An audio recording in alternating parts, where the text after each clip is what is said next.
Okay sir, please start. Okay. नमस्कार विद्यार्थी मित्रांनो. आजच्या सज्जा सत्रामध्ये तुमचं स्वागत आहे. तर कालच्या लेक्चरमध्ये आपण डीपीएसपीच कंप्लीट केलेलं होतं आणि त्यानंतर फंडामेंटल ड्युटीज सुद्धा पाहिलेल्या होत्या. पण ठीक आहे, शेवटची वेळेअभावी थोडं फंडामेंटल ड्युटीज आपण खूप फास्ट कव्हर केलेल्या होत्या. ठीक आहे, तर पण आजचं लेक्चर सुरुवात करत असताना मी फेडरलिझम या टॉपिक मधनं करत आहे. I will complete the federalism first, संघराज्य व्यवस्था. आणि फेडरलिझम संपल्याच्या नंतर जो उर्वरित थोडाफार जो वेळ आज शिल्लक असेल त्या शिल्लक वेळेमध्ये मी तुमचं फंडामेंटल ड्युटीज परत एकदा थोडं रिवाइज करणार आहे. कारण की 4-5 काही महत्वाचे मुद्दे काल ह्या फंडामेंटल ड्युटीज मध्ये सांगायचे होते, पण वेळेअभावी मला ते सांगता आले नव्हते. तर मित्रांनो, सुरुवात आपण फेडरलिझम पासून करूयात आणि त्यानंतर आपण फंडामेंटल ड्युटीज हा टॉपिक कंप्लीट करूयात. तर मित्रांनो, आजच्या लेक्चरला आपण सुरुवात करत आहोत. ठीक आहे, फेडरलिझम. ठीक आहे, फेडरलिझम संघराज्य व्यवस्था. फेडरलिझम संघराज्य व्यवस्था. आणि एक थोडंसं त्या अगोदर मी तुम्हाला इंट्रोडक्शन देतो आणि नंतरच आपल्या टॉपिकला आपण सुरुवात करतो. ठीक आहे, तर मित्रांनो, आता तुम्ही पाहिलेलं असेल की आपण जेव्हा संविधान असेल किंवा कुठलीही राज्यसंस्था असेल, संविधान असेल किंवा राज्यसंस्था असेल, तर संविधानाने काय केलेलं असते, राज्यसंस्थेला जे काही अधिकार आहेत, ठीक आहे, त्या अधिकारांची आखणी करून गेलेली असते. ठीक आहे, आणि या संदर्भात आपल्याला 2 शब्द हे वारंवार तुमच्या ऐकण्यामध्ये वाचण्यामध्ये येतील. एक आहे separation of power, separation of power. ठीक आहे, आणि दुसरा आहे डिव्हिजन ऑफ पॉवर. लक्षात घ्या, इंग्रजीमध्ये जर विचार केला सेपरेशन आणि डिव्हिजन ह्या शब्दाचा, ठीक आहे, लिटरली जो अर्थ आहे तो सारखाच येईल, डिव्हिजन आणि सेपरेशन. पण जेव्हा आपण पॉलिटिकल सायन्स साठी वापरतो, इव्हन पॉलिटिकल सायन्स मध्ये सुद्धा मी म्हणून मी सेपरेशन आणि डिव्हिजन ऑफ पॉवर हे काही वेळेला हे समानार्थी शब्दाने वापरले जातात. पण मी पर्टिक्युलरली जेव्हा भारतीय संविधानाच्या बाबतीत बोलेल तेव्हा इंडियन कॉन्स्टिट्यूशनच्या बाबतीत ह्या दोन्हीही शब्द आणि त्याचे अर्थ वेगवेगळे आहेत, लक्षात घ्या. सेपरेशन ऑफ पॉवर आणि डिव्हिजन ऑफ पॉवर. ठीक आहे, आता परत एकदा सांगतो तुम्हाला, कुठलीही स्टेट असेल किंवा राज्यसंस्था असेल, स्टेट असेल किंवा राज्यसंस्था असेल, ठीक आहे, ह्या स्टेट किंवा राज्यसंस्थेचे जे अधिकार आहेत, अधिकार विभागून कोणी दिलेले आहेत, भारतीय संविधानाने, कॉन्स्टिट्यूशनने ते अधिकार विभागणी केलेली आहे. ठीक आहे, मग ह्या अधिकारांची विभागणी कशी आहे? ह्या अधिकारांची विभागणी होरिझॉन्टल सुद्धा आहे, होरिझॉन्टल अँड व्हर्टिकल. ठीक आहे, हे जे अधिकार आहेत हे होरिझॉन्टली डिस्ट्रीब्यूट केलेले आहेत आणि नंतर त्याचं व्हर्टिकल डिस्ट्रीब्युशन आहे. ठीक आहे, आता तुम्ही एमपीएससीची तयारी करणारे मुलं आहात, मग तुम्हाला हे समांतर आरक्षण हा शब्द तुमच्या कानावर आलेलाच असेल. ठीक आहे, म्हणजे जेव्हा 100 सीट्स आहेत समजायचं आणि वेगवेगळ्या कॅटेगरीनुसार त्यांचं डिव्हिजन केलं जातं. ठीक आहे, मग काही एससी समुदायासाठी, एसटी समुदायासाठी, ओबीसी समुदायासाठी असे जे सीट्सचं डिव्हिजन केलं जातं, याला म्हटलं जातं व्हर्टिकल डिस्ट्रीब्युशन. ठीक आहे, याला म्हटलं जातं व्हर्टिकल डिस्ट्रीब्युशन. ठीक आहे, आणि त्या समुदायामध्ये परत महिलांसाठी रिझर्वेशन आहे, त्या समुदायामध्ये परत आणखीन फिजिकली हँडिकॅपसाठी सुद्धा जे रिझर्वेशन आहे त्याला म्हटलं जातं होरिझॉन्टल. ठीक आहे, हे फक्त होरिझॉन्टल आणि व्हर्टिकल ही लेवल समजावण्यासाठी मी तुम्हाला उदाहरण देत आहे की व्हर्टिकल डिस्ट्रीब्युशन आणि होरिझॉन्टल डिस्ट्रीब्युशन. ठीक आहे, त्याच पद्धतीने एक फायनान्स कमिशन नावाची आपल्याकडे एक महत्वाची संविधानिक संस्था आहे. मग या फायनान्स कमिशनचं काम काय आहे की सेंटरकडे होणारा जो टॅक्सच्या स्वरूपातून जो पैसा आहे तो पैसा राज्यांमध्ये विभागणं. ठीक आहे, मग पहिल्यांदा ते फायनान्स कमिशन काय करतं? फायनान्स कमिशन सांगतं की सेंटर नेमका किती फंड राज्यांना डिवाइड करणार आहे. ठीक आहे, म्हणजे सेंटरकडे समजा जर 100 रुपये आले असतील, त्या 100 रुपयापैकी किती पैसा हा राज्यांना डिवाइड केला जाईल, मग सेंटरकडून तो राज्याला येतो, म्हणजे खाली येतो, त्याला काय म्हणतो आपण? Vertical distribution.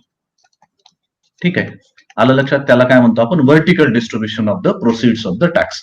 आणि त्यानंतर काय केलं जातं? राज्याला समजा 100 पैकी ठरवलेलं आहे केंद्राने की राज्यांचा वाटा हा 45 रुपयाचा असेल. ठीक आहे, पण मग आता ते 45 रुपये वेगवेगळ्या राज्यांमध्ये डिवाइड करणं आवश्यक आहे. मग सगळे राज्य काय आहेत? एका स्तरावरती आहेत. मग ते झालं horizontal distribution of the proceeds of the tax. Horizontal म्हणजे काय म्हणतो आपण? एकाच पातळीवरती. व्हर्टिकल म्हणजे काय म्हणायचं? वरतून खाली. ठीक आहे, म्हणजेच काय, फायनान्स कमिशन जेव्हा फंड्स देतं अगोदर सांगतं की कितीतरी एक 40%, 42% एवढी रक्कम केंद्राने कुणाला द्यावी? राज्यांना द्यावी. ठीक आहे, आणि त्याला म्हटलं जातं व्हर्टिकल डिस्ट्रीब्युशन. आणि त्यानंतर होरिझॉन्टल म्हणजे राज्यांमध्ये आता त्या टॅक्सचा त्या ठिकाणी डिव्हिजन कसं केलं जावं याला म्हटलं जातं होरिझॉन्टल. ठीक आहे. त्याच पद्धतीने मी तुम्हाला आरक्षणाच्या बाबतीतलं सुद्धा सांगितलं की जर 100 सीट्स असतील त्या वेगवेगळ्या कम्युनिटीजमध्ये त्याला डिस्ट्रीब्यूट करणं, याला खरं तर काय म्हटलं जातं, व्हर्टिकल डिस्ट्रीब्युशन असं म्हटलं जातं या ठिकाणी. आणि त्या कम्युनिटीमध्ये परत काय केलं जातं, एक होरिझॉन्टल डिस्ट्रीब्युशन असतं. ठीक आहे. हे फक्त व्हर्टिकल आणि होरिझॉन्टल ही काय नेमकी कन्सेप्ट आहे हे. आता लक्षात घ्या, सेपरेशन ऑफ पॉवरच्या बाबतीत मी तुम्हाला काय म्हटलं आहे, it is horizontal distribution of power. आणि आपण separation of power theory given by the Montesquieu याचा कालच्या लेक्चरमध्ये ऑलरेडी थोडासा अभ्यास केलेला आहे. मग हे सेपरेशन ऑफ पॉवर तत्व काय सांगतं, की जे काही अधिकार आहेत राज्य संस्थेचे, ते अधिकार काय केलेले आहेत किंवा कुठल्याही शासन व्यवस्थेचे अधिकार काय केलेले आहेत, 3 शासनाच्या अंगामध्ये डिवाइड केलेले आहेत. पहिलं आहे लेजिस्लेचर, कायदे मंडळ. ठीक आहे. दुसरं आहे कार्यकारी मंडळ म्हणजेच एक्झिक्युटिव्ह. आणि तिसरा जो भाग आहे तो म्हणजे ज्युडिशियरी. याला म्हटलं जातं सेपरेशन ऑफ पॉवर. आणि याच्यामध्ये पॉवर कशी सेपरेट केलेली आहे तर होरिझॉन्टल, म्हणजे काही अधिकार लेजिस्लेचरकडे आहेत, काय आहेत, कायदा बनवण्याचे. त्याच पद्धतीने एक्झिक्युटिव्हकडे काय आहेत, त्याच्या कायद्याची अंमलबजावणी करण्याचे अधिकार आहेत. आणि ज्युडिशियरीचे अधिकार काय आहेत तर ते कायद्यानुसार अंमलबजावणी होते का नाही हे चेक करण्याचे अधिकार त्या ठिकाणी ज्युडिशियरीला आहे. त्याच पद्धतीने ज्युडिशियरी संविधानाचं इंटरप्रिटेशन सुद्धा करते. ठीक आहे. याच्यावरून तुम्हाला लक्षात येईल की ह्या ज्या कक्षा ज्या आहेत, ह्या कक्षा कोणी राखून दिलेल्या आहेत, संविधानाने दिलेल्या आहेत. मग संविधानाने पहिले काय केलेलं आहे, सेपरेशन ऑफ पॉवर म्हणजे होरिझॉन्टल डिस्ट्रीब्युशन ऑफ पॉवर केलेलं आहे.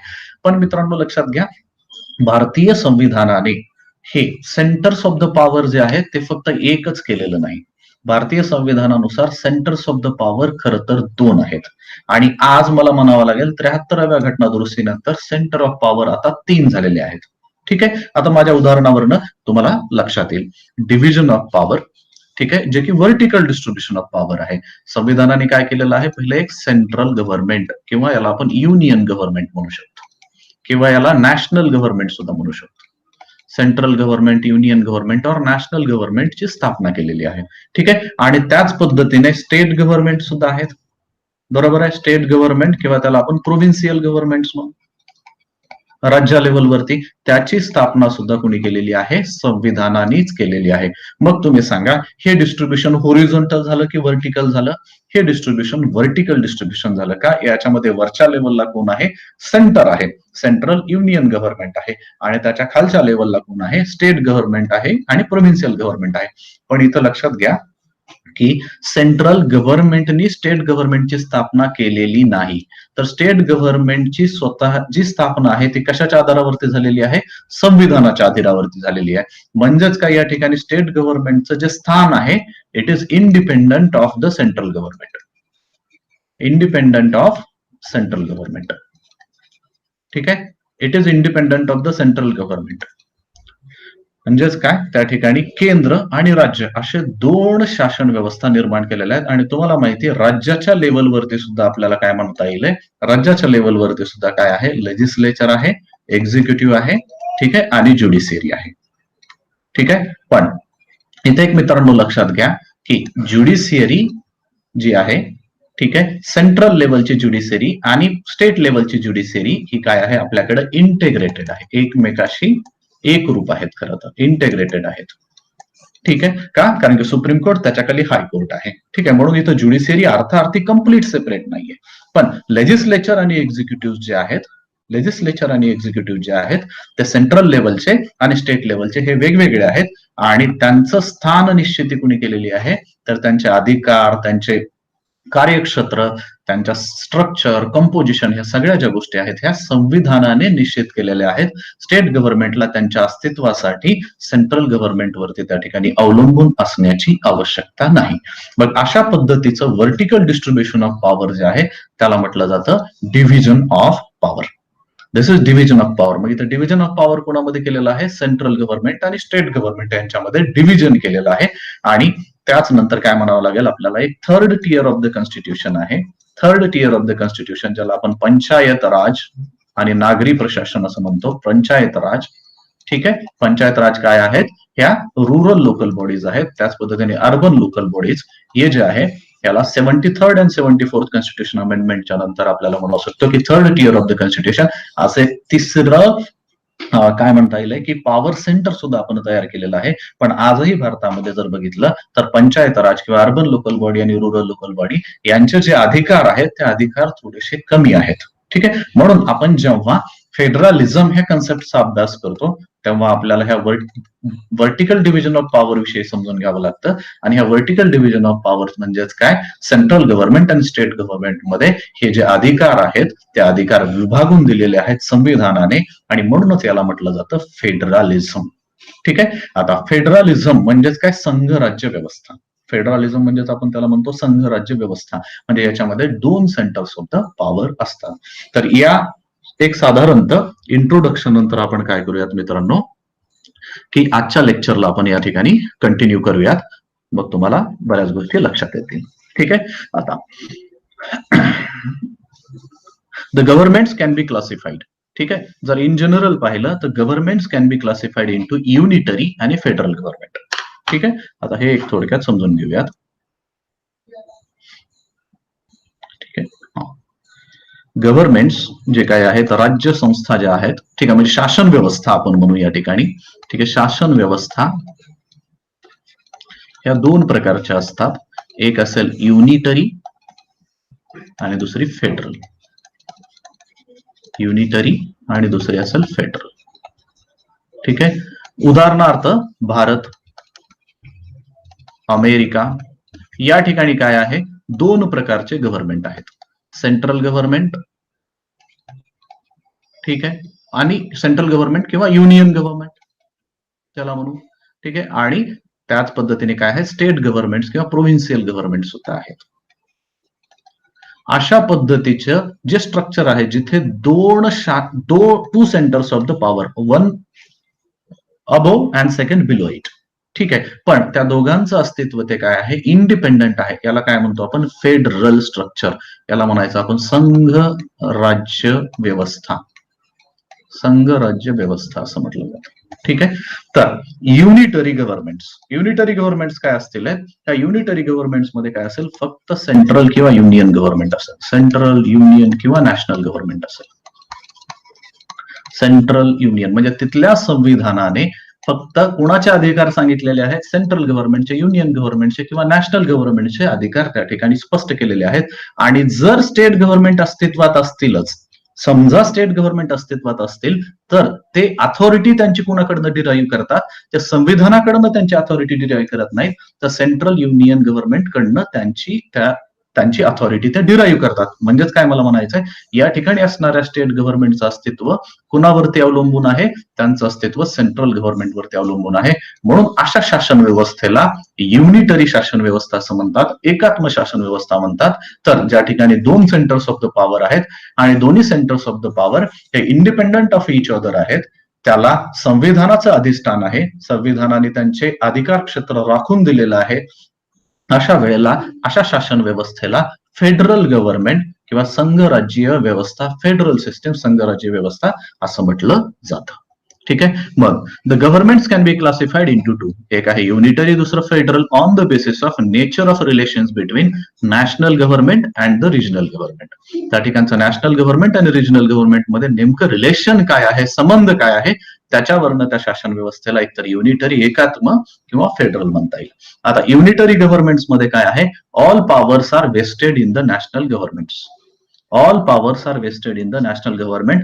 Regional governments, if at all exist, derive their authority from the national government. आलं लक्षात, म्हणजे काय, तिथल्या संविधानाने अधिकार सगळेचे सगळे कोणाला दिलेले आहेत, नॅशनल गव्हर्नमेंटला दिलेले आहेत.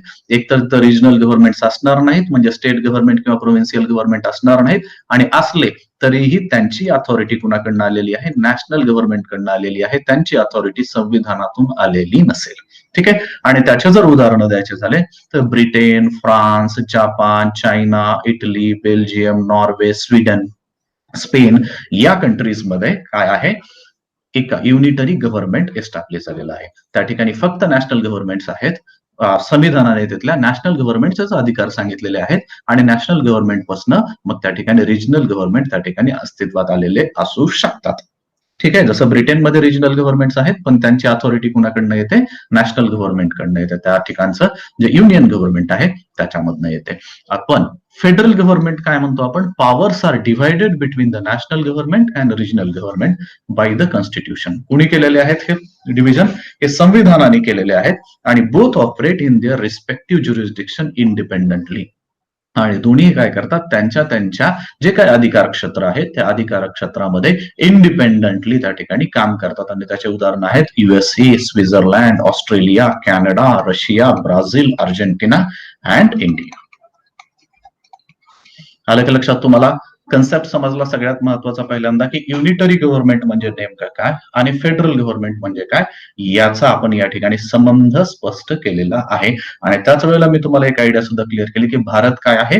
संघराज्य व्यवस्था आहे. का? कारण की भारतामध्ये सुद्धा काय आहे? सेंट्रल गव्हर्नमेंट आहे, युनियन गव्हर्नमेंट आहे आणि त्याच्या खाली काय आहे? त्याच्यानंतर एक स्टेट गव्हर्नमेंट सुद्धा आहेत.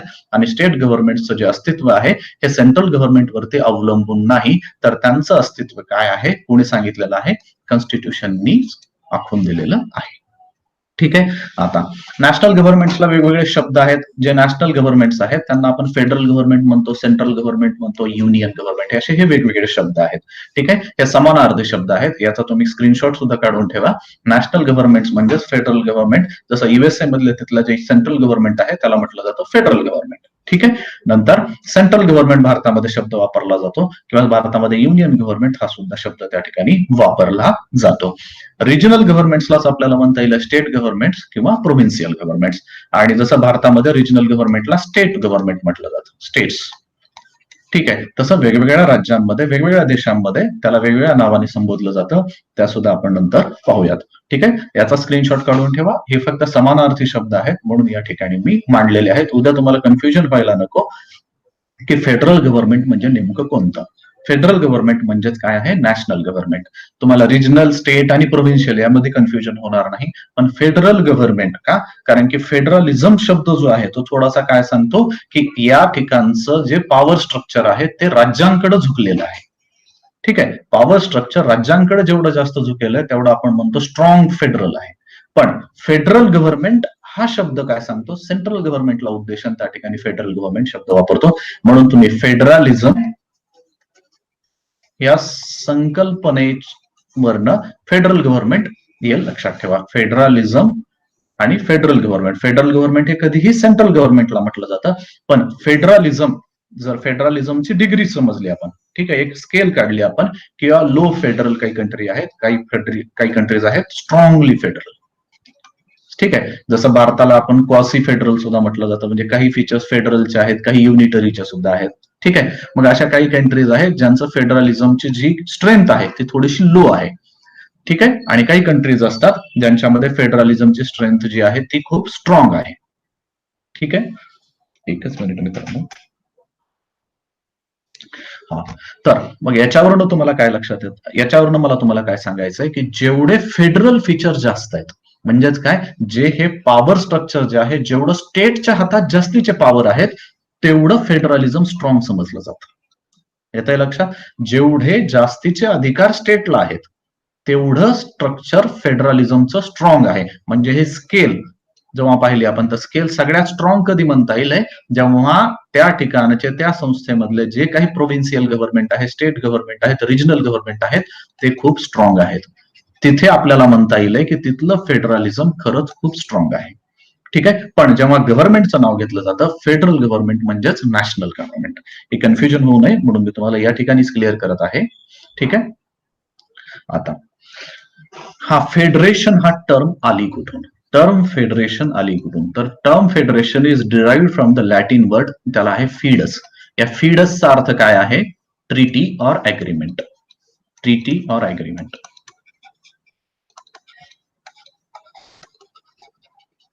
ट्रीटी ऑर अग्रीमेंट, करार, ज्याला आपण करार.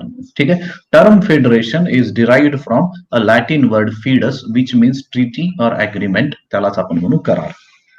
आता फेडरेशन याचा संबंध मी तुम्हाला सांगतोच थोड्या वेळात. तुम्हाला लक्षात येईल की हे अग्रीमेंट म्हणजे नेमकं काय. Federation is a new state which is formed through a treaty or agreement between the various unions. म्हणजे काहीतरी करार झालेला आहे आणि त्या करारामधनं फेडरेशन अस्तित्वात आलेलं आहे. लक्षात घ्या, पॉलिटिकल सायन्सच्या ज्या बऱ्याचशा पॉलिटिच्या ज्या कन्सेप्ट आहेत लक्षात घ्या, ह्या कुठे इव्हॉल्व्ह झालेल्या आहेत? ह्या वेस्टर्न वर्ल्ड वर इव्हॉल्व्ह झालेल्या आहेत. वेस्टर्न वर्ल्ड, पाश्चिमात्य देशामध्ये या कन्सेप्ट इव्हॉल्व्ह झालेल्या आहेत. त्यामुळे आपल्याला थोडासा अभ्यास जो आहे ते त्यांना आपल्या डोळ्यासमोर ठेवून करावा लागतो. जर इथं मला उदाहरण द्यायचं झालं तर अमेरिका. आता युएसए मध्ये काय होते? वेगवेगळे स्टेट्स अस्तित्वात होते. म्हणजे त्या ठिकाणी काय होते? पहिल्यांदाच वेगवेगळे स्टेट्स होते, म्हणायचं प्रोव्हिन्शियल गव्हर्नमेंट्स होते. ठीक आहे. युनायटेड स्टेट्स ऑफ अमेरिका जो आज अस्तित्वात आहे तो काही काळापूर्वी नव्हता. मी तुम्हाला सांगतो आहे 18व्या दशकातली गोष्ट सांगतो आहे. ठीक आहे. मग त्यावेळेला त्या ठिकाणचे 13 स्टेट्स काय आले? सोबत आले. 13 स्टेट्स केम टुगेदर. ठीक आहे. 13 तिथले जे स्टेट्स आहेत ते जवळ म्हणजे एकत्र आले आणि त्यांनी ठरवलं की आपण सगळे मिळून काय, आपण इंडिव्हिज्युअली जर विचार केला तर आपण वीक आहोत. ठीक आहे. आपण जर एकत्रित झालो तर आपण स्ट्रॉंग बनू शकतो. मग ते सगळे एकत्र आले आणि त्यांनी युनायटेड स्टेट्स ऑफ अमेरिका ही संस्था त्या ठिकाणी स्थापन केली. म्हणजे युएसए हे फेडरल गव्हर्नमेंट स्थापन केलं. कसं केलं? तर त्या 13 कंट्रीज मध्ये ट्रिटी ऑर अग्रीमेंट झालं. 13 स्टेट्स मध्ये त्या ठिकाणी ट्रिटी ऑर अग्रीमेंट झाला, करार झाला आणि त्या कराराच्या माध्यमातून युनायटेड स्टेट्स ऑफ अमेरिका अस्तित्वात आला. आता तुम्हाला याच्या उलट लक्षात येईल, भारतामध्ये असे काही करार झालेला होता का स्टेट्स तयार करत असताना?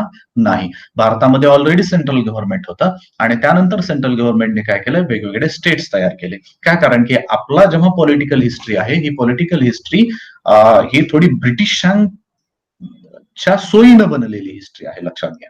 ठीक आहे. म्हणजे अगोदर ब्रिटिशांनी काय केलं? भारतामधले काही भाग जिंकत गेले आणि त्यानंतर त्यांनी पूर्ण भूभाग त्यांनी जिंकला, त्यांच्या आधिपत्याखाली आला. मग त्यांनी स्ट्रॉंग सेंटर तयार केलं आणि त्यांच्या सोयीप्रमाणे राज्य तयार केले.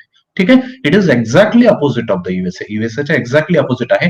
पण आपण जेव्हा ही संस्था जी संज्ञा आहे त्या संज्ञेचा जेव्हा अभ्यास करतो तेव्हा वेस्टर्न वर्ल्डचं नोशन पकडतो. म्हणून आपण काय म्हणतो? Term federation is derived from the Latin word foedus which means treaty or agreement. त्यालाच करार असं म्हणून.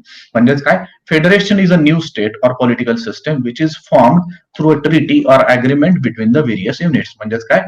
थोडक्यात सांगायचं झालं तर या ठिकाणी युएसए मधले 13 स्टेट्स एकत्र आले आणि त्यांनी एक नवीन एंटिटी, नवीन पॉलिटिकल सिस्टीम, नवीन पॉलिटिकल एंटिटी त्या ठिकाणी तयार केली. म्हणजेच युनायटेड स्टेट्स ऑफ अमेरिका. यालाच फेडरल गव्हर्नमेंट असं म्हणलं गेलं. ठीक आहे. आता units of the federation are known as a various names. म्हणजे लक्षात आलं, जिथं फेडरेशन असेल तिथं काय असेल?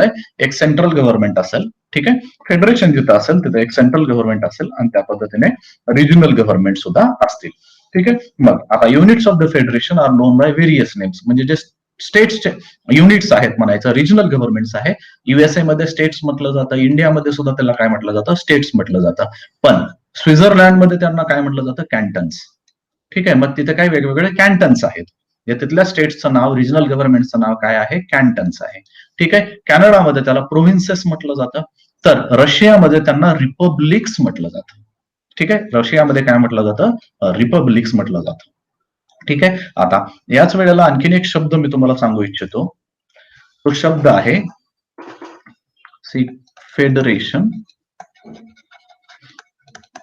Versus confederation. हा शब्द सुद्धा तुम्हाला येईल. फेडरेशन म्हणजे संघराज्य व्यवस्था आणि एक दुसरा आहे कॉन्फेडरेशन. एक लक्षात घ्या, ह्या फेडरेशन मध्ये काय असतं? तर एक सेंट्रल गव्हर्नमेंट असतं. ठीक आहे. आणि त्याखाली वेगवेगळे स्टेट गव्हर्नमेंट्स असतात किंवा रिजनल गव्हर्नमेंट्स असतात. ठीक आहे. या स्ट्रक्चरला आपण काय म्हणतो? फेडरल स्ट्रक्चर म्हणतो. ठीक आहे. मग या ठिकाणी युजली काय असतं? युजली सेंट्रल गव्हर्नमेंट, युजली म्हणतो आहे नॉर्मल नोशन मध्ये, हे सेंट्रल गव्हर्नमेंटचे जे अधिकार असतात हे बऱ्यापैकी जास्त प्रमाणामध्ये असतात. म्हणजे महत्वाच्या ज्या गोष्टी आहेत ह्या सेंट्रल गव्हर्नमेंटच्या अखत्यारीत असतात. ठीक आहे. एकदा का सेंट्रल गव्हर्नमेंट असेल तर ह्या सेंट्रल गव्हर्नमेंटला बाजूला सारता येत नाही. म्हणजेच मला काय म्हणायचं लक्षात घ्या, या ठिकाणी जिथे जिथे फेडरलिझम असेल लक्षात घ्या, तिथले जे काही स्टेट युनिट्स आहेत, ठीक आहे, हे स्टेटचे जे युनिट्स आहेत ते ह्या सेंट्रल गव्हर्नमेंट म्हणजे ह्या अग्रीमेंट मधनं, ज्या अग्रीमेंटने हे फेडरेशन तयार झालेलं आहे, ह्या अग्रीमेंट मधनं बाहेर येऊ शकत नाहीत, बाहेर फुटू शकत नाहीत, फुटून येऊ शकत नाहीत. ते त्या ठिकाणं म्हणजे बाहेर पडू शकत नाहीत. का? कारण की फेडरेशन जेव्हा म्हटलं जातं, हे अग्रीमेंट जे असतं हे अग्रीमेंट खूप स्ट्रॉंग असतं. म्हणजेच काय, हे सर्व स्टेट्स एका खूप स्ट्रॉंग अग्रीमेंटने एकमेकांना बांधलेले असतात. ते तोडणं शक्य नसतं. त्यांना फुटता येत नाही. दे कॅनॉट त्यांना ससीड होता येत नाही. ठीक आहे, त्या ठिकाणी बाहेर पडता येत नाही. या ठिकाणी एक शब्द इंग्लिशमध्ये वापरला जातो, ससीड. ससीड त्यांना त्या अग्रीमेंट पासून बाहेर पडता येत नाही. Federation is very strong union. त्याला काय म्हणून हे जे अग्रीमेंट आहे, अग्रीमेंट काय असतं या ठिकाणी खूप स्ट्रॉंग असतं. पण जेव्हा कॉन्फेडरेशनचा संबंध येतो, ठीक आहे, कॉन्फेडरेशन मध्ये सुद्धा एक सेंट्रल गव्हर्नमेंट नाही, पण मला म्हणता येईल की एक महत्वाची संस्था असते, एक सेंट्रल ऑर्गनायझेशन असं म्हणूया. एक सेंट्रल ऑर्गनायझेशन असेल आणि काही रिजनल ऑर्गनायझेशन असतील. मग ह्या रिजनल ऑर्गनायझेशन ज्या आहेत त्या एकत्रित येऊन एक सेंट्रल ऑर्गनायझेशन स्थापन करतील.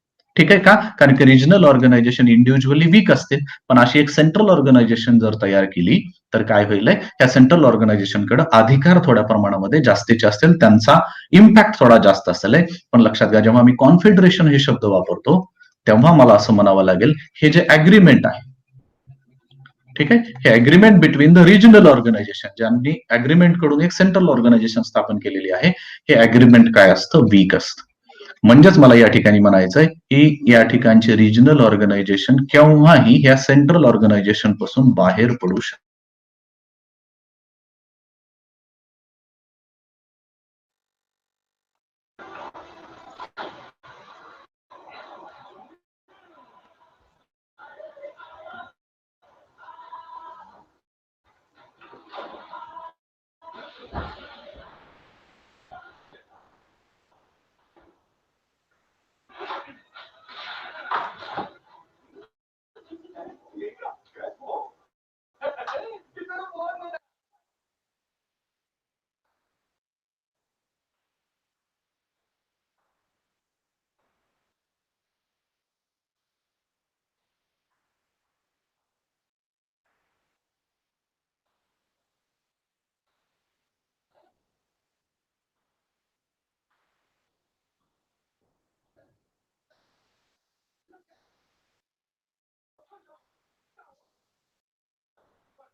काय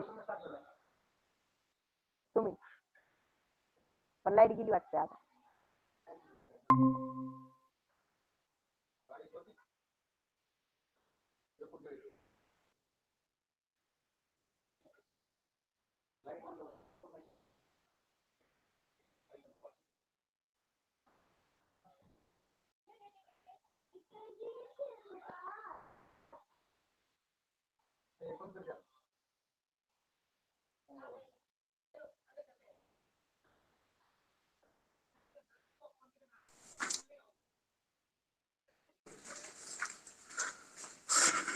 सर हॅलो.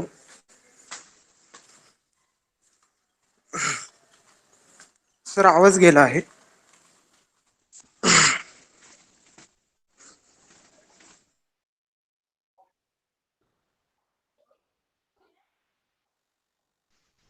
सर आवाज येतोय का माझा?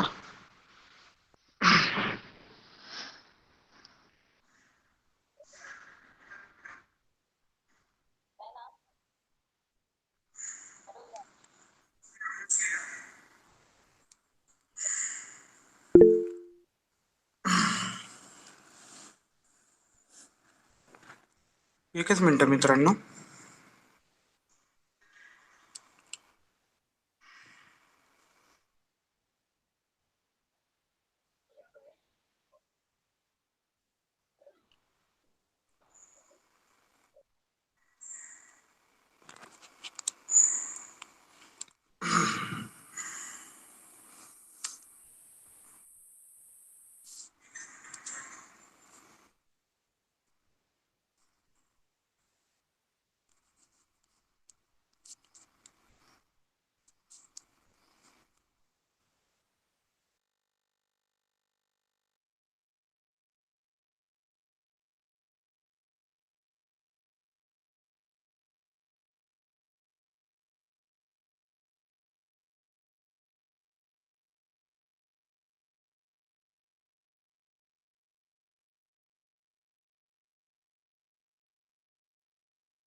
नाही येते सर, नाही. तुमचं म्यूट दिसतंय सर. सर मी त्याला अनम्यूट करतोय पण ते ऑटोमॅटिकली म्यूट आला वरती चालतं. आवाज आवाज आला. सर काही काळानंतर ऑटोमॅटिकली ते म्यूट व्हायलंय. म्हणजे माझ्याकडनं कुठलंही बटन दबलेलं नसताना सुद्धा. अच्छा. मग मी काय करतो सर, सिस्टीमचाच ऑडिओ घेतो. ठीक आहे चालेल. सर, मी जे हे आहे ते काढून जेणेकरून तुम्ही अडचणी येईल. ठीक आहे. Okay sir.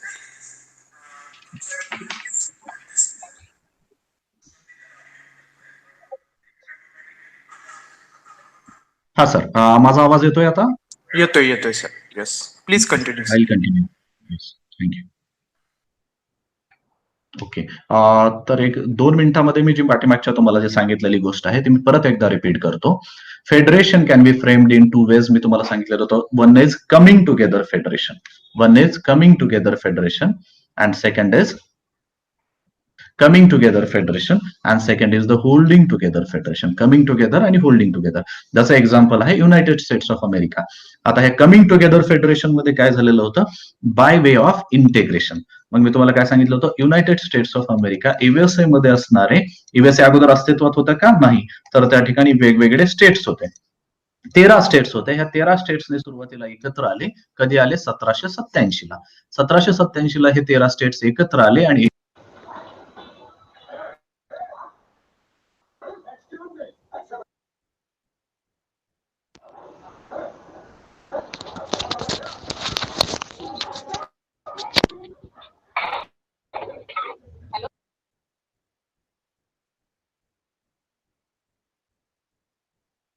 सर पुन्हा अनम्यूट झालाय सर.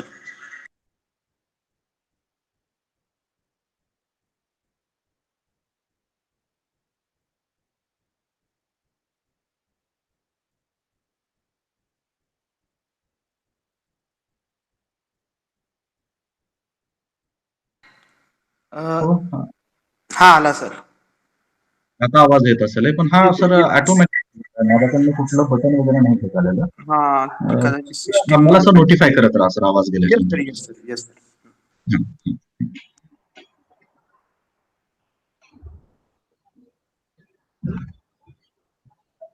ओके. तर मित्रांनो आपण डिस्कस करत होतो कमिंग टुगेदर फेडरेशन.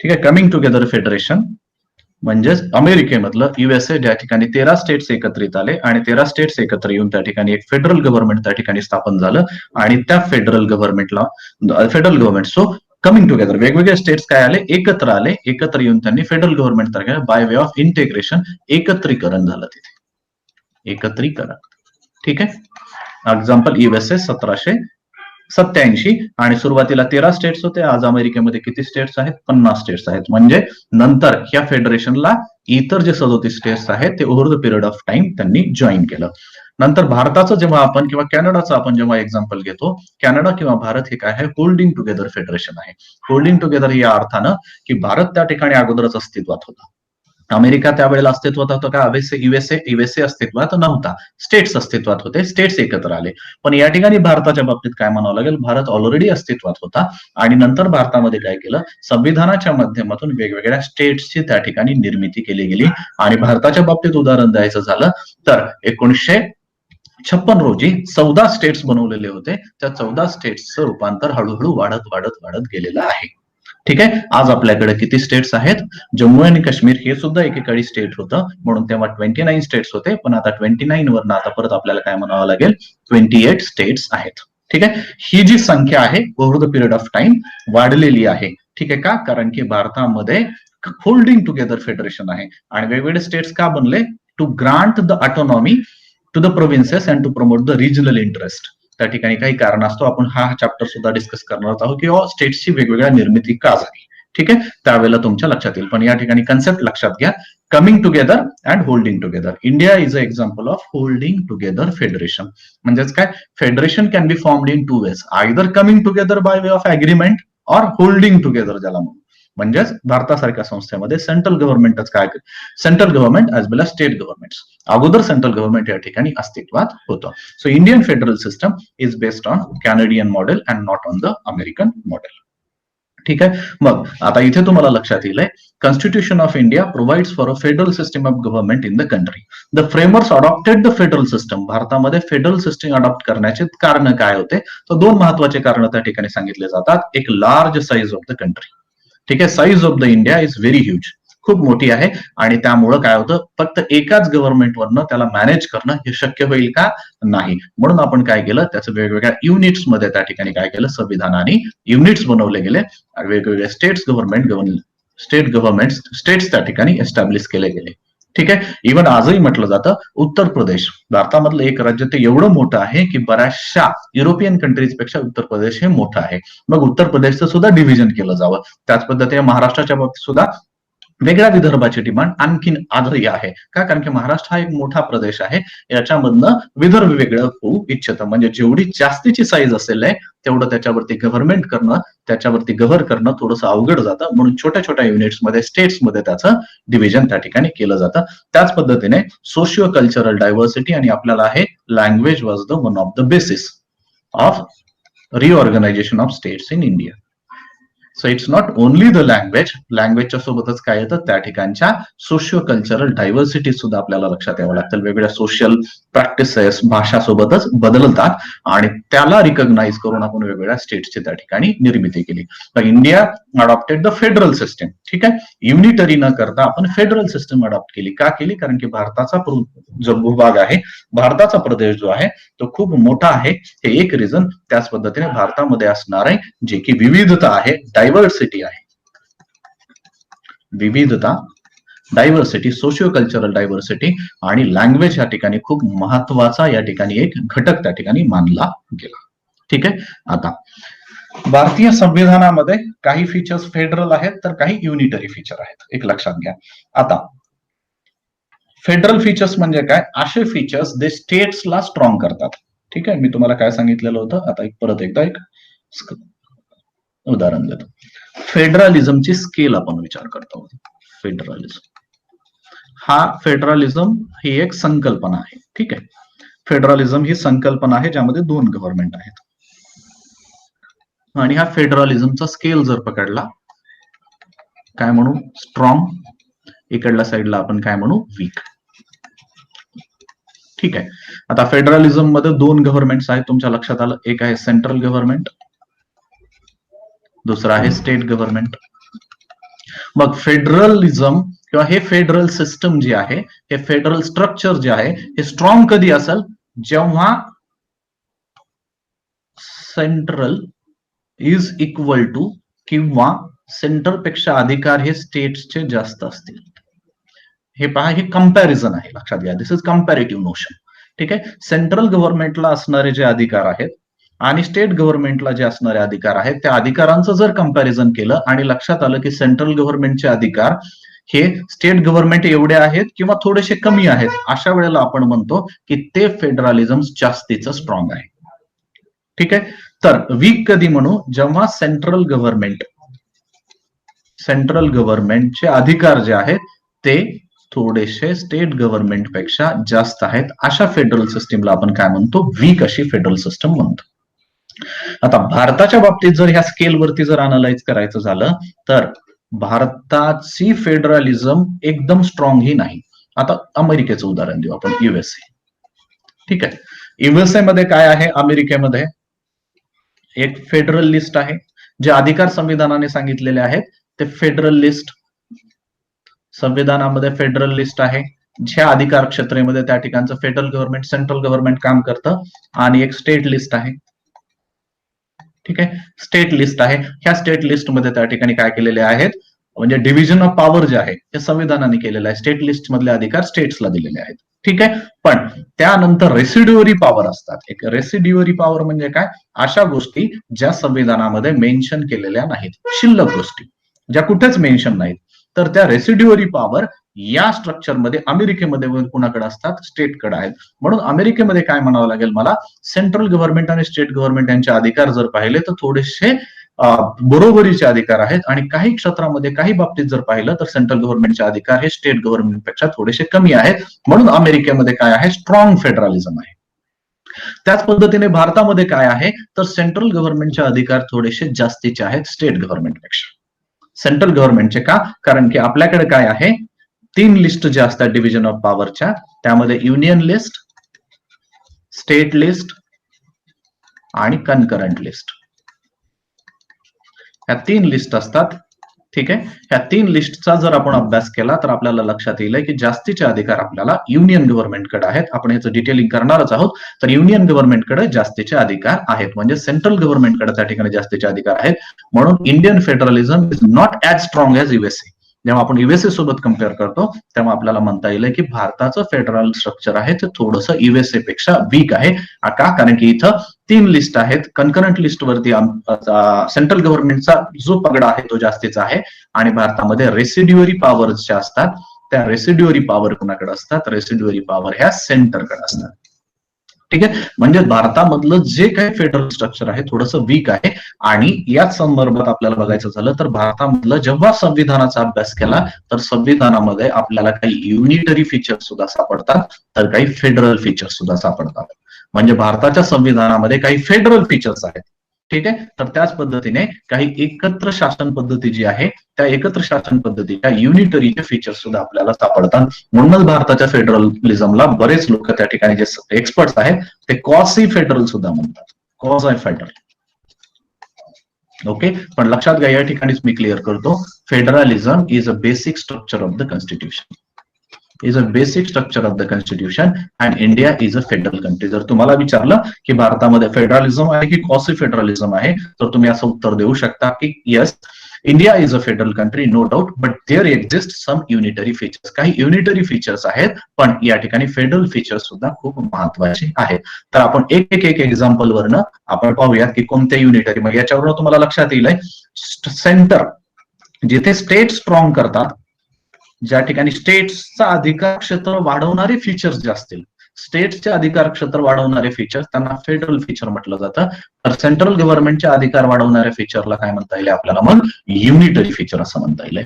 ज्या ठिकाणी सेंट्रल गव्हर्नमेंटचे अधिकार वाढवले जातात किंवा ज्या कारणामुळे वाढतात त्या फीचर्सला आपल्याला काय म्हणावं लागेल, युनिटरी फीचर्स. आणि असे फीचर जे स्टेट गव्हर्नमेंटचे अधिकार किंवा स्टेट्सचे इंटरेस्ट जे आहेत ते प्रिझर्व्ह करतात, सेफगार्ड करतात, संरक्षित करतात, अशा फीचर्सला आपल्याला काय म्हणावं लागेल, फेडरल फीचर्स असं म्हणावं लागेल. बरं, आता फेडरल फीचर्स नेमके कोणते आहेत, संविधानामधले फेडरल फीचर्स कोणते आहेत याचं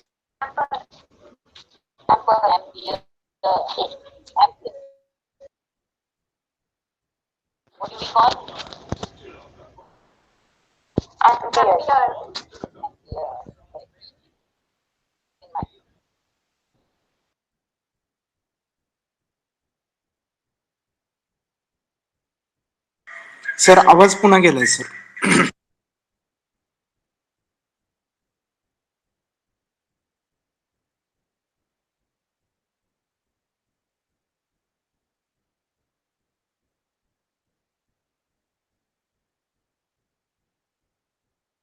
नाही सर अजून येत नाहीये.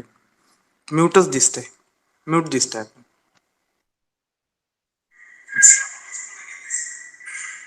तर मी मीटिंग एंड करून परत जॉईन होऊ शकतो का? मला माहित नाही कशामुळे होत आहे. दिस इज हॅपनिंग हो हो करा ना repeatedly. Sir. Yes yes yes yes end करून जॉईन व्हा सर. मग मी मीटिंग एकदा एंड करतो आणि परत जॉईन करतो, जेणेकरून मग लक्षात येईल काही त्याच्यामुळे होत आहे का.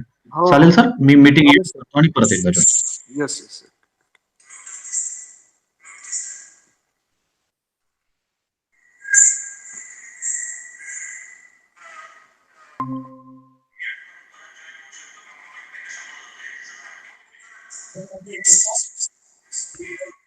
आता आवाज येतोय सर आपला. हा हा, आवाज येतोय sir. Yes yes okay sir. Sir मग मी टीचिंग कंटिन्यू करतो सर. Yes yes.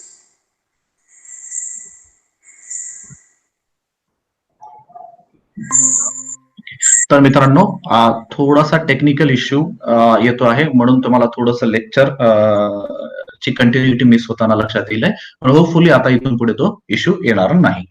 ठीक आहे. तर आपण डिस्कस करत होतो मित्रांनो फेडरल फीचर्स. फेडरल फीचर्स मध्ये सगळ्यात महत्वाचं आणि प्रथम फीचर काय आहे? Dual polity.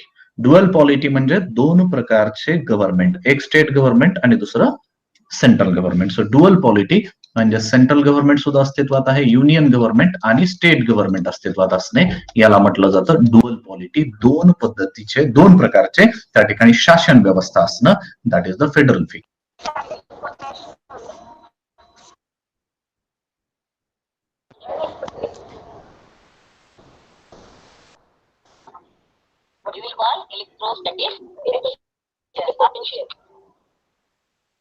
सर काहीतरी क्रॉस कनेक्शन होतोय सर. आवाज सारखा जातोय.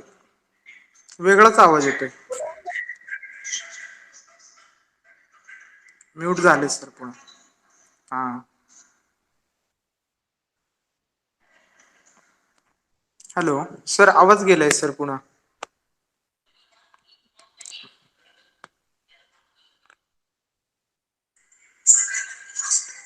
आवाज आवाज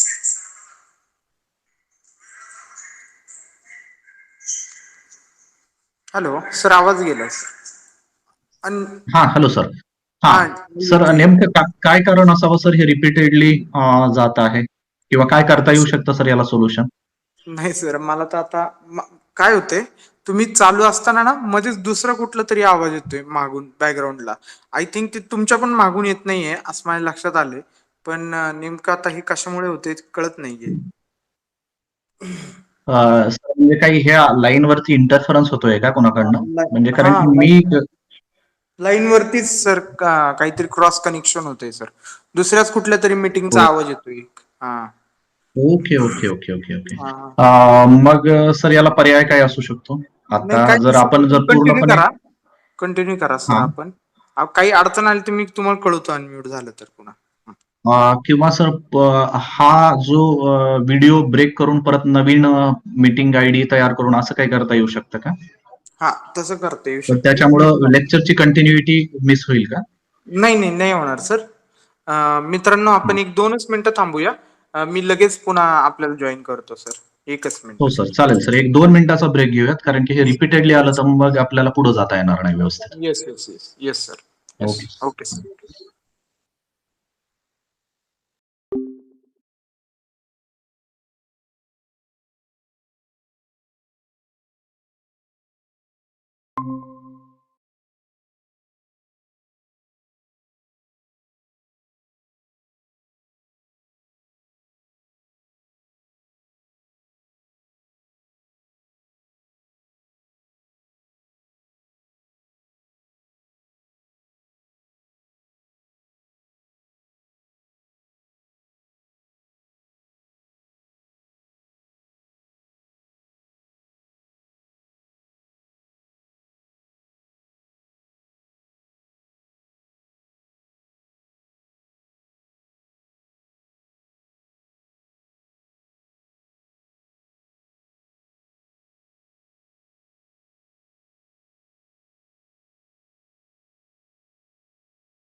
सर आता आवाज येतोय व्यवस्थित.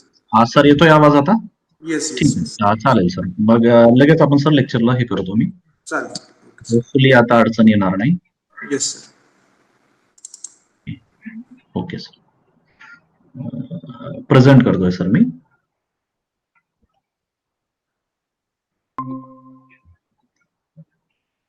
Okay sir, should I start? Yes sir. Yes sir. तर मित्रांनो, आपण डिस्कस करत होतो फेडरल फीचर्स. थोड्या टेक्निकल इश्यूमुळे आपली थोडी कंटिन्युटी मिस झालेली होती. ओके, तर सगळ्यात महत्वाचं फेडरल फीचर काय आहे? डुअल पॉलिटी, ज्यामध्ये दोन प्रकारचे गव्हर्नमेंट त्या ठिकाणी एस्टॅब्लिश झालेले आहेत. एक सेंट्रल गव्हर्नमेंट आणि दुसरं स्टेट गव्हर्नमेंट, हे आपण सांगितलं. आणि हे सेंट्रल आणि स्टेट गव्हर्नमेंट जे एस्टॅब्लिश झालेले आहेत, लक्षात घ्या, हे सगळे जे फेडरल फीचर्स आहेत तुम्हाला लॉजिकली लक्षात ठेवता येतील. या ठिकाणी आपण जर लॉजिक जर डेव्हलप केलं तर तुम्हाला कुठलीही गोष्ट पाठ करण्याची आवश्यकता नाही. आता मी जे लॉजिक तुम्हाला सांगत आहे ते लॉजिक तुम्ही लक्षात ठेवा. त्या लॉजिकनुसार तुम्हाला हे फेडरल फीचर्स पाठ होतील. आणि बऱ्याचदा जे या विषयावरती, या टॉपिकवरती जे प्रश्न विचारलेले आहेत ते एकदम डायरेक्ट आहेत. Which of the following is not a federal feature? Which of the following is not a unitary feature? आणि दोन चार्ट या ठिकाणी तुम्हाला दाखवतो. हे दोन चार्ट जर तुम्हाला जर व्यवस्थितपणे पाठ झाले म्हणण्यापेक्षा लक्षात राहिले, त्याचं लॉजिक जर लक्षात राहिलं तर तुमचा हा प्रश्न कधीही चुकणार नाही, हे लक्षात घ्या. तर इथं मी तुम्हाला सांगत होतो डुअल पॉलिटी. डुअल पॉलिटी म्हणजे दोन गव्हर्नमेंट, सेंट्रल आणि स्टेट गव्हर्नमेंट. सेंट्रल आणि स्टेट गव्हर्नमेंटचं जे डिव्हिजन आहे, ठीक आहे, या अधिकारांचं जे डिव्हिजन आहे, हे डिव्हिजन कुणी केलेलं आहे? कॉन्स्टिट्यूशनने केलेलं आहे. आणि कॉन्स्टिट्यूशनने काय, कशा स्वरूपात केलेलं आहे? कोडिफाईड. म्हणजे काय? संविधानाने एकदम लिहून सांगितलेलं आहे लिस्टच्या स्वरूपामध्ये. List, central list, state list आणि कन्करंट लिस्ट अशा स्वरूपामध्ये रिटन कॉन्स्टिट्यूशन, कोडिफाईड म्हणजेच काय म्हणता येईल, रिटन कॉन्स्टिट्यूशनच्या माध्यमातून हे डिव्हिजन ऑफ पॉवर त्या ठिकाणी केलेलं आहे. लक्षात येतात तुम्हाला ह्या तीनही गोष्टी? काय? सगळ्यात पहिलं तुम्हाला सांगितलं दोन डुअल पॉलिटी, दोन सेंटर आहेत, सेंटर्स ऑफ द पॉवर. ठीक आहे, दोन शासन व्यवस्था आहेत. ह्या दोन्ही शासन व्यवस्था कोणी सांगितलेल्या आहेत? कॉन्स्टिट्यूशनने सांगितलेलं आहे, जे लिखित स्वरूपामध्ये आहे, रिटन आहे. ते काय ओरल नाहीये का? कारण की ओरल असलं असतं तर एखादी गोष्ट मी बोललो आहे तुम्हाला, ठीक आहे, मी काही काळानंतर म्हणू शकतो की नाही, मी असं काही तुम्हाला बोललोच नाही. पण जर एखादी गोष्ट लिखित स्वरूपामध्ये असेल तर मला त्याला डिनाय करता येईल का? उद्या करता येणार नाही. म्हणून रिटन कॉन्स्टिट्यूशन हे फेडरल फीचर येतं, खूप महत्वाचं. का? त्या रिटन कॉन्स्टिट्यूशन म्हणजेच काय? जे काही अधिकार आहेत ते अधिकार कोडिफाईड झालेले आहेत. आणि ते अधिकारांचं जी आहे त्याला काय म्हटलं जातं? विभागणी. That is division of power. या तीन गोष्टी लक्षात आल्या तुम्हाला? आता तुम्हाला प्रश्न पडेल आहे, ठीक आहे, कॉन्स्टिट्यूशननी काय केलंय? लिखित स्वरूपामध्ये दोन शासन व्यवस्था तयार केलेल्या आहेत, त्यालाच आपण डिव्हिजन ऑफ पॉवर म्हणतो. पण पार्लमेंटला काय आहे? पार्लमेंटला संविधानामध्ये बदल करण्याचे, अमेंडमेंट करण्याचे सुद्धा अधिकार आहेत. बरोबर आहे?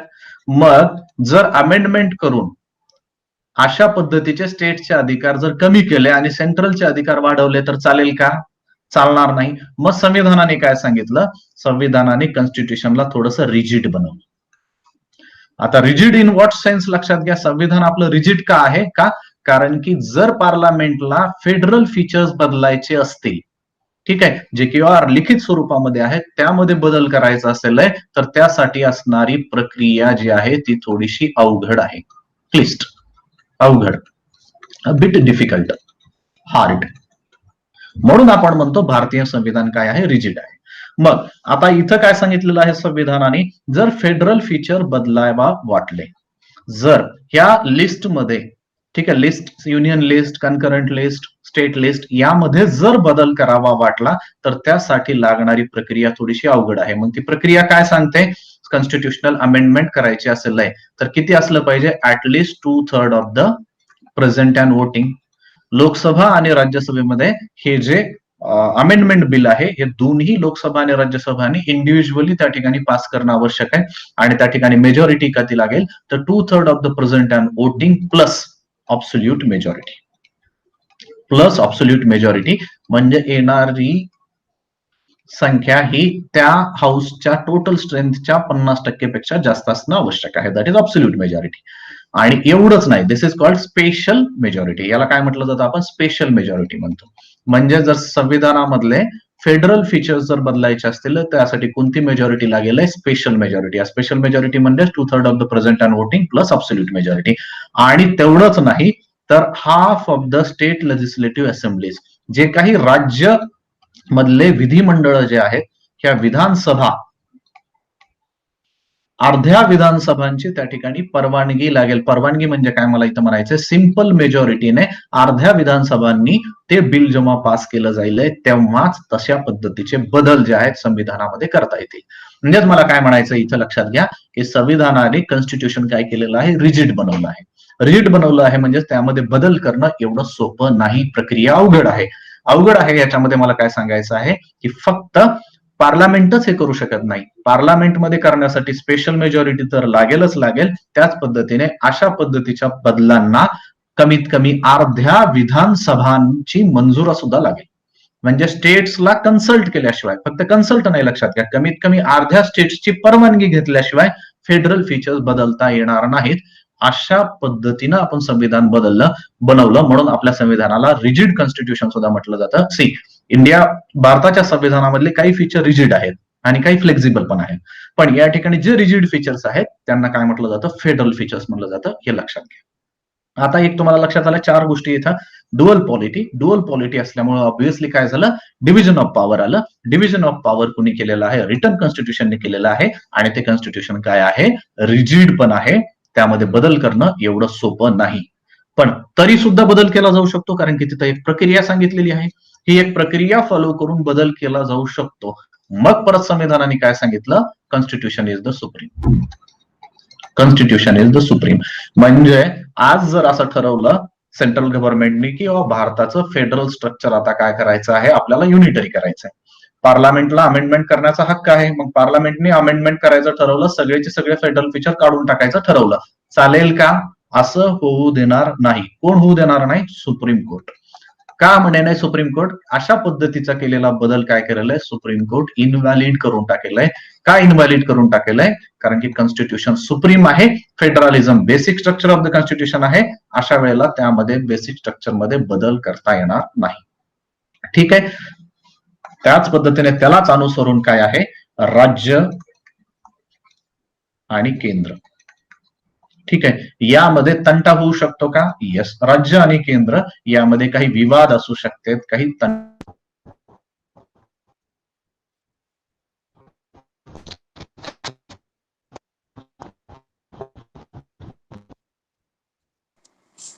सर आवाज पुन्हा गेला सर. हॅलो.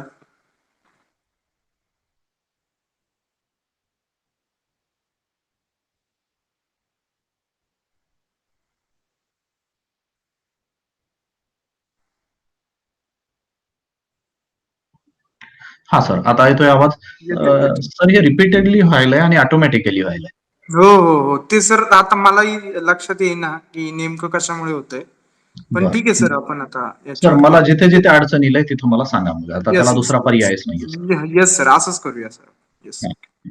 ओके. तर आपण मी तुम्हाला सांगत होतो मित्रांनो की इंडिपेंडंट ज्युडिशियरी. ठीक आहे. तर इंडिपेंडंट ज्युडिशियरी हा फेडरल फीचर का आहे? ठीक आहे. इंडिपेंडंट ज्युडिशियरी हा फेडरल फीचर का आहे? का राज्य आणि केंद्र यामध्ये असणारा विवाद किंवा राज्य आणि राज्य यामधला असणारा विवाद सोडवण्याचा अधिकार कोणाला दिलेला आहे? सुप्रीम कोर्टला दिलेला आहे. ठीक आहे. आणि त्याच पद्धतीने सेपरेशन ऑफ पॉवर थेरी काय सांगते? सेपरेशन ऑफ पॉवर थेरीनुसार लेजिस्लेचर, एक्झिक्युटिव्ह आणि ज्युडिशियरी यामध्ये सुद्धा अधिकार क्षेत्र विभागून दिलेलं आहे. आणि भारताच्या ज्युडिशियरीला इंडिपेंडंट ज्युडिशियरी म्हटलं जातं. त्यांना त्यांच्या कार्यक्षेत्रामध्ये पूर्ण अधिकार आहेत. ठीक आहे. म्हणजेच राज्य आणि केंद्र या संदर्भातले जर विवाद सोडवायचे असतील तर केंद्र त्या ठिकाणी ज्युडिशियरीवरती दबाव टाकू शकतं का? नाही. का? कारण की ज्युडिशियरी भारतामध्ये काय आहे? इंडिपेंडंट ज्युडिशियरी आहे. ठीक आहे. So independent judiciary is again a federal feature. Rigid judiciary is a federal feature. Supremacy of the constitution is a federal feature. A written constitution is a federal feature. Dual polity is a federal feature. Division of power is a federal feature. आणि त्याच पद्धतीने बायकॅमेरलिझम. आता बायकॅमेरलिझम म्हणजे लक्षात घ्या, त्या ठिकाणी जे लेजिस्लेचर असतं त्या लेजिस्लेचरचे 2 सभागृह असणं, म्हणजे विधिमंडळाचे दोन सभागृह असणं यालाच म्हटलं जातं बायकॅमेरलिझम. भारतामध्ये भारताच्या इंडियन पार्लमेंटचे दोन सभागृह म्हणजेच लोकसभा आणि राज्यसभा. ठीक आहे. राज्यसभेचं अस्तित्व, what is the relevance of the Rajya Sabha. Rajya Sabha असण्याचं कारण काय आहे? एक तर राज्यसभेमध्ये सिनियर मेंबर्स असतात, त्यामुळे जे काही बिल्स असतील आहेत, जे काही डिबेट्स असतील आहेत, जे काही डिस्कशन होईल आहे ते खूप जास्त महत्वाचं फ्रुटफुल डिस्कशन होईल आहे, डिटेलमध्ये डिबेट्स होतील आहे असं राज्यसभेकडनं अपेक्षित असतं. आणि नावच काय आहे? राज्यसभा, राज्यांची सभा. मग राज्यसभेचा दुसरा अधिकार काय आहे? Preserve the interest of the state. स्टेटचे जे काही हितसंबंध आहेत त्या हितसंबंधांना प्रिझर्व्ह करणं, संरक्षण करणं हे एक राज्यसभेचा दुसरा अधिकार आहे. म्हणूनच बायकॅमेरलिझम काय येतं? फेडरल फीचर येतं. ओके, मी तुम्हाला काय सांगितलं होतं? फेडरल फीचर्स लक्षात कसे ठेवायचे? अशा फीचर्स की ज्यामुळे स्टेट्सचं, राज्यांचं जे काय अधिकार आहेत ते अधिकार संरक्षित होतात किंवा सेंटरपेक्षा वाढतात, त्यांना म्हणतो आपण फेडरल फीचर्स. ठीक आहे. मग या ठिकाणी राज्यसभा काय करते? स्टेट्सचे इंटरेस्ट त्या ठिकाणी प्रिझर्व्ह करते, म्हणून बायकॅमेरलिझम असणं हे सुद्धा एक फेडरल फीचर आहे. ठीक आहे. पण मित्रांनो या ठिकाणी एक वेगळी गोष्ट एक लक्षात ठेवा. आता इथं उदाहरण देतो आहे तुम्हाला इंडिया आणि युएसए. या दोघांमध्ये काय आहे? बायकॅमेरलिझम आहे. इंडिया युएसए दोन्हीकडे बायकॅमेरलिझम आहे आणि इंडिया युएसए दोघंही काय आहेत? फेडरल कंट्रीज आहेत. ठीक आहे. पण आता तुम्हाला एक्झाम्पल देतो, युनायटेड किंगडम, ब्रिटन. ब्रिटनमध्ये सुद्धा बायकॅमेरलिझम आहे का? ब्रिटनमध्ये सुद्धा बायकॅमेरलिझम आहे. मग ब्रिटन फेडरल आहे का? नाही. ब्रिटन काय आहे? युनिटरी. ठीक आहे. ब्रिटनमध्ये फेडरल फीचर आहे का? नाही. ब्रिटनची सिस्टीम आहे युनिटरी. मग याच्यावरून तुमच्या काय लक्षात येईल मित्रांनो? जर एखादं फेडरल आहे की नाही, कंट्री ती फेडरल आहे का नाही, बायकॅमेरलिझम असेल तर ती कंट्री फेडरल असेल. पण बायकॅमेरलिझम आहे, परत एकदा मी सांगतो, परत एकदा ऐका, देअर शुडंट बी कन्फ्युजन. एखादी कंट्री फेडरल आहे म्हणजे त्या ठिकाणी बायकॅमेरलिझम असणं आवश्यक आहे. एखादी कंट्री फेडरल आहे त्या ठिकाणी बायकॅमेरलिझम, इंडिया, युएसए फेडरल कंट्रीज आहेत म्हणून दोन सभागृह असणं आवश्यक आहे. दोन सभागृह नसतील तर त्याला फेडरल म्हणूच शकत नाही. आलं का लक्षात? दोन सभागृह नसतील तर त्याला फेडरल म्हणता येणार नाही. फेडरल म्हणजे बायकॅमेरलिझम आलंच, दोन सभागृह आलेच. पण याचं उलट सत्य आहे का? म्हणजेच मी असं म्हणू शकतो की बायकॅमेरलिझम आहे म्हणजे फेडरलिझम आहे असं म्हणता येईल का? तर मला असं म्हणता येणार नाही. का? युनायटेड किंगडम, युके मध्ये काय आहे? बायकॅमेरलिझम आहे. पण बायकॅमेरलिझम असल्या तरीही UK is not a federal. UK unitary आहे. युके मध्ये बायकॅमेरलिझम म्हणजे काय आहे? तिथं हाऊस ऑफ द पीपल सुद्धा आहे आणि हाऊस ऑफ लॉर्ड्स. त्या ठिकाणी जी आपली राज्यसभा आहे त्यांचं नाव काय आहे? हाऊस ऑफ लॉर्ड्स म्हटलं जातं. आणि तिथं वेगळे राज्य नसल्यामुळे हाऊस ऑफ लॉर्ड्स काही इंटरेस्ट ऑफ द स्टेट त्या ठिकाणी प्रिझर्व्ह करण्याची आवश्यकताच नाही. मग यातनं तुम्ही एक गोष्ट लक्षात ठेवा, या ठिकाणी एक गोष्ट लक्षात ठेवा की जर एखादी कंट्री फेडरल आहे म्हणजेच त्या ठिकाणी बायकॅमेरलिझम आहे. एखादी कंट्री फेडरल आहे म्हणजेच त्या ठिकाणी बायकॅमेरलिझम. ठीक आहे, बायकॅमेरलिझम. ठीक आहे, बायकॅमेरलिझम आहे. पण याचं उलट सत्य आहे का? बायकॅमेरलिझम आहे म्हणून ती फेडरल कंट्री आहे असं मला म्हणता येईल का? नाही. का? कारण की त्या ठिकाणी युकेचं एक्झाम्पल आपल्याला लक्षात येईल. UK is a bicameral country but it's a unitary. ठीक आहे, हे एक तुम्ही बदल लक्षात ठेवा. आता तुम्ही फेडरल फीचर्स तुमच्या लक्षात आले मित्रांनो. आता युनिटरी फीचर्स लक्षात घ्या. आणि जेव्हा आपण युनिटरी फीचर्स पाहू तेव्हा तुम्हाला आता जास्तीच आश्चर्य होईल. का? कारण की एकीकडे मी तुम्हाला म्हणतो भारत हा एक फेडरल कंट्री आहे, India is a federal country, पण युनिटरी फीचर्सची संख्या तर इथे जास्त दिसते. मग भारताला फेडरल कसं म्हणायचं हा तुम्हाला प्रश्न पडेल. पण पहा, एक लक्षात ठेवा, भारताच्या संविधानामध्ये युनिटरी आणि फेडरल हे दोन्ही पद्धतीच्या फीचर्स त्या ठिकाणी टाकलेले आहेत. आणि बरेचसे जे युनिटरी फीचर्स आहेत ते युएसएशी कम्पेअर केलं जातं. युएसए ला काय म्हटलं जातं? स्ट्रॉंग फेडरल कंट्री कोण आहे? युएसए. मग युएसए आणि इंडियाचं कम्पेअर केलं जातं. असे फीचर जे भारत आणि युएसए मध्ये कॉमन आहेत त्यांना फेडरल फीचर म्हटलं जातं. आणि जे फीचर युएसए मध्ये आहेत पण भारतामध्ये नाहीत त्यांना युनिटरी फीचर म्हटलं जातं. एक साधारणतः हे क्लासिफिकेशन तुम्ही लक्षात घ्या. ठीक आहे. आता युनिटरी फीचर्स, मग आता युनिटरी फीचर्सच्या बाबतीत मी तुम्हाला सांगितलेले असे फीचर्स ज्यामुळे सेंटरचं महत्व थोडंसं जास्तीचं वाढतं, अशा फीचर्सला आपण काय म्हणतो, युनिटरी फीचर्स म्हणतो. मग आता युनिटरी फीचर्स जर लक्षात ठेवायचे आहेत तर तुम्हाला सुरुवात करावी लागेल स्ट्रॉंग सेंटर. युनिटरी फीचर्स काय, स्ट्रॉंग सेंटर. मग इंडियामध्ये, भारतामध्ये सेंट्रल गव्हर्नमेंट हे स्ट्रॉंग आहे का, आहे का स्ट्रॉंग, तर तुम्हाला लक्षात येईल. आता तुम्हाला सांगतो का स्ट्रॉंग आहे भारतामध्ये सेंटर स्ट्रॉंग का आहे, वाय सेंटर इज स्ट्रॉंग. ठीक आहे. तर संविधानाच्या 7वं जे परिशिष्ट आहे 7th शेड्यूल मध्ये 3 लिस्ट दिलेल्या आहेत.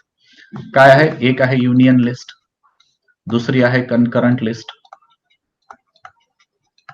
आणि तिसरी आहे state list. Union list list 1, concurrent list list 2, state list list 3,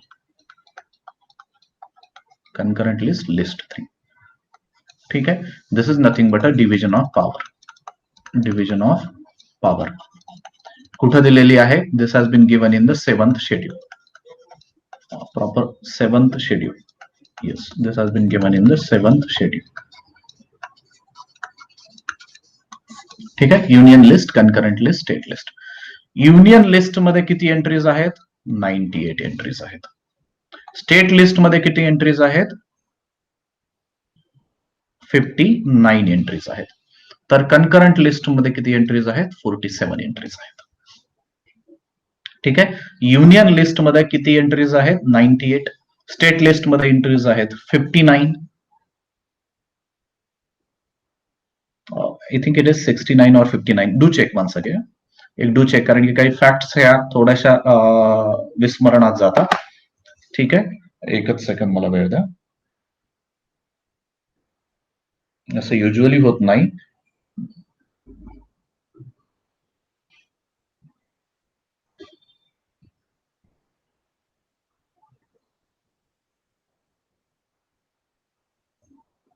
yes, 59 entries बरोबर आहे. स्टेट लिस्ट मध्ये 59 एंट्रीज आहेत, युनियन लिस्ट मध्ये 98 एंट्रीज आहेत, तर कनकरंट लिस्ट मध्ये त्या ठिकाणी 47 एंट्रीज आहेत. या एंट्रीज बघितल्याच्या नंतर तुमच्यात लक्षात येईल की जास्तीचे अधिकार कोणाला आहेत, युनियनला आहेत. स्टेटला किती अधिकार आहेत याच्यावरनं लक्षात येईल तुम्हाला जर कम्पेअर केलं तर. या ठिकाणी काय आहे, युनियन गव्हर्नमेंटला असणारे किंवा युनियन गव्हर्नमेंटला असणारे अधिकार कुठेतरी स्टेट गव्हर्नमेंट पेक्षा जास्त आहेत. सो स्ट्रॉंग सेंटर आहे. फक्त एवढंच नाही तर आपण जेव्हा याच्यातले सब्जेक्ट पाहू, मग युनियन गव्हर्नमेंटकडे सब्जेक्ट काय आहेत, डिफेन्स, कम्युनिकेशन. ठीक आहे. डिफेन्स आहे, कम्युनिकेशन आहे, त्याच पद्धतीने करन्सी, ॲटॉमिक एनर्जी, रेल्वेज. ठीक आहे. अशा पद्धतीने अति महत्वाचे जे काही गोष्टी आहेत त्या कुणाकडे आहेत, युनियनकडे आहेत. मग स्टेटकडे काय आहे, स्टेटकडे जास्तीच्या जबाबदाऱ्या येतात. लक्षात घ्या. एज्युकेशन कनकरंट मध्ये आहे, पण हेल्थ कुठं आहे, स्टेटकडे आहे. ऍग्रिकल्चर कुणाकडे आहे, स्टेटकडे आहे. कोऑपरेटिव्ह कुणाकडे आहेत, स्टेटकडे आहेत. ठीक आहे. ह्या पद्धतीचे जे सब्जेक्ट्स आहेत ते स्टेटकडे आहेत. जेव्हा सब्जेक्टचं महत्व आपण कम्पेअर करतो तेव्हा सगळ्यात जास्त महत्वाचे सब्जेक्ट कुणाकडे आहेत, युनियन गव्हर्नमेंटकडे आहेत. ठीक आहे. मग आणखीन एक दुसरं कारण झालं स्ट्रॉंग सेंटरचं. पहिलं सांगितलं number of the items in the list 1 are more than the list 3. म्हणजे सेंटरकडे असणारे अधिकार जास्त आहेत. पुन्हा त्यात काय सांगितलं मी तुम्हाला, महत्वाच्या गोष्टी कुणाकडे आहेत, सेंटरकडे आहेत.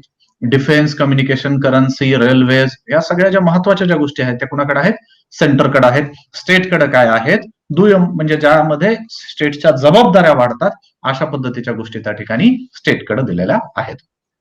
तर तिसरी जे सेकंड नंबरची लिस्ट आहे त्याला म्हटलं जातं कनकरंट लिस्ट.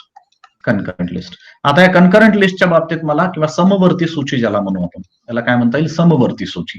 आता ह्या समवर्ती सूचीच्या बाबतीत मला काय सांगावं लागेल की समवर्ती सूचीवरती कायदा बनवण्याचे अधिकार, समवर्ती सूचीमधील विषयावरती कायदा बनवण्याचे अधिकार दोघांनाही आहेत. सेंटरला सुद्धा आहेत, स्टेटला सुद्धा आहेत. केंद्राला सुद्धा आहेत आणि स्टेटला सुद्धा आहेत, राज्याला सुद्धा आहेत. पण जर दोघांनी जर कायदा बनवला तर कोणता कायदा श्रेष्ठ ठरतो, केंद्राचा कायदा त्या ठिकाणी श्रेष्ठ ठरतो. ठीक आहे, आलं लक्षात? म्हणजेच काय, कन्करंट लिस्टच्या बाबतीत सुद्धा मला काय म्हणावं लागेल की सेंटर स्ट्रॉंग आहे. कन्करंट लिस्टच्या बाबतीत सेंटर स्ट्रॉंग आहे का? कारण की दोघांना जरी कायदा बनवण्याचा अधिकार असला तरीही जर केंद्राचा कायदा अस्तित्वात असेल तर त्या ठिकाणी केंद्राचा कायदा ऑटोमॅटिकली लागू होतो. स्टेट केंद्राच्या कायद्याला बायपास करू शकत नाही. There is one exception, I will let you know. एका अपवादात्मक परिस्थितीमध्ये असं करता येऊ शकतं, पण आपण सेंटर स्टेट रिलेशनच्या वेळेला त्याचा अभ्यास करू. सध्या आपण एवढंच लक्षात ठेवा, कन्करंट लिस्टमध्ये जर सेंटर आणि स्टेट ह्या दोघांनी कायदे बनवले तर सेंटरचा कायदा स्टेटवरती काय होतो, प्रिव्हेल होतो. ठीक आहे.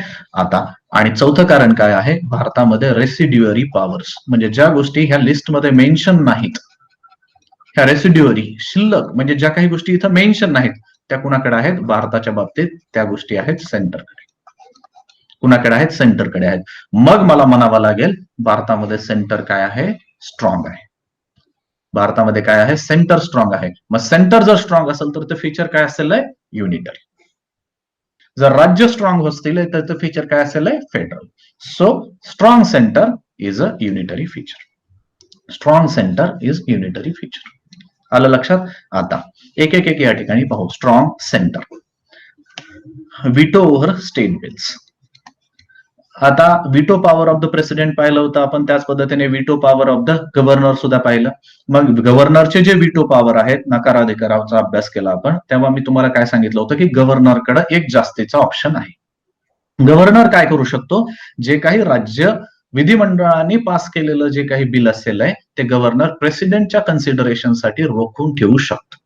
राष्ट्रपतीच्या विचारार्थ तो त्या ठिकाणी रोखून ठेवू शकतो. मग राष्ट्रपती काय करतील, सेंट्रल गव्हर्नमेंटच्या सल्ल्यावरनं निर्णय घेतील आणि राष्ट्रपतींना त्यावरती सगळेचे सगळे विटो आहेत. राष्ट्रपती त्यावरती अब्सोल्यूट विटो एक्झरसाइज करू शकतात, राष्ट्रपती त्यावरती सस्पेन्सिव्ह विटो एक्झरसाइज करू शकतात, राष्ट्रपती त्यावरती पॉकेट विटो सुद्धा एक्झरसाइज करू शकतात.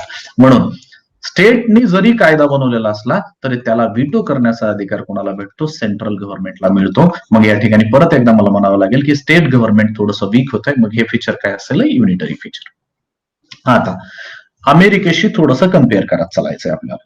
ठीक आहे, अमेरिकेशी कम्पेअर केल्याच्या नंतर आपल्याला काही गोष्टी लक्षात येतील. आता हे विटो ओव्हर द बिल जसं लक्षात ठेवलं त्याच वेळेला तुम्ही ऑफिस ऑफ गव्हर्नर लक्षात ठेवा. ठीक आहे, ऑफिस ऑफ गव्हर्नर, विटो कोण करतं, तर गव्हर्नर करू शकतो. गव्हर्नर कोणाच्या कन्सिडरेशनसाठी ठेवलंय, प्रेसिडेंटच्या माध्यम कन्सिडरेशनसाठी ठेवलंय. आणि तुम्हाला लक्षात येईल गव्हर्नरच्या अपॉइंटमेंटमध्ये स्टेटचा काही रोल आहे का? गव्हर्नमेंटच्या अपॉइंटमेंटमध्ये स्टेटचा काहीही रोल नाही. गव्हर्नरची अपॉइंटमेंट कोण करतं, तर सेंट्रल गव्हर्नमेंट करतं. म्हणजेच अशा वेळेला दोन गोष्टी घडतात. ठीक आहे, आपण बघितलं असेल महाराष्ट्रामधलं उदाहरण घ्या.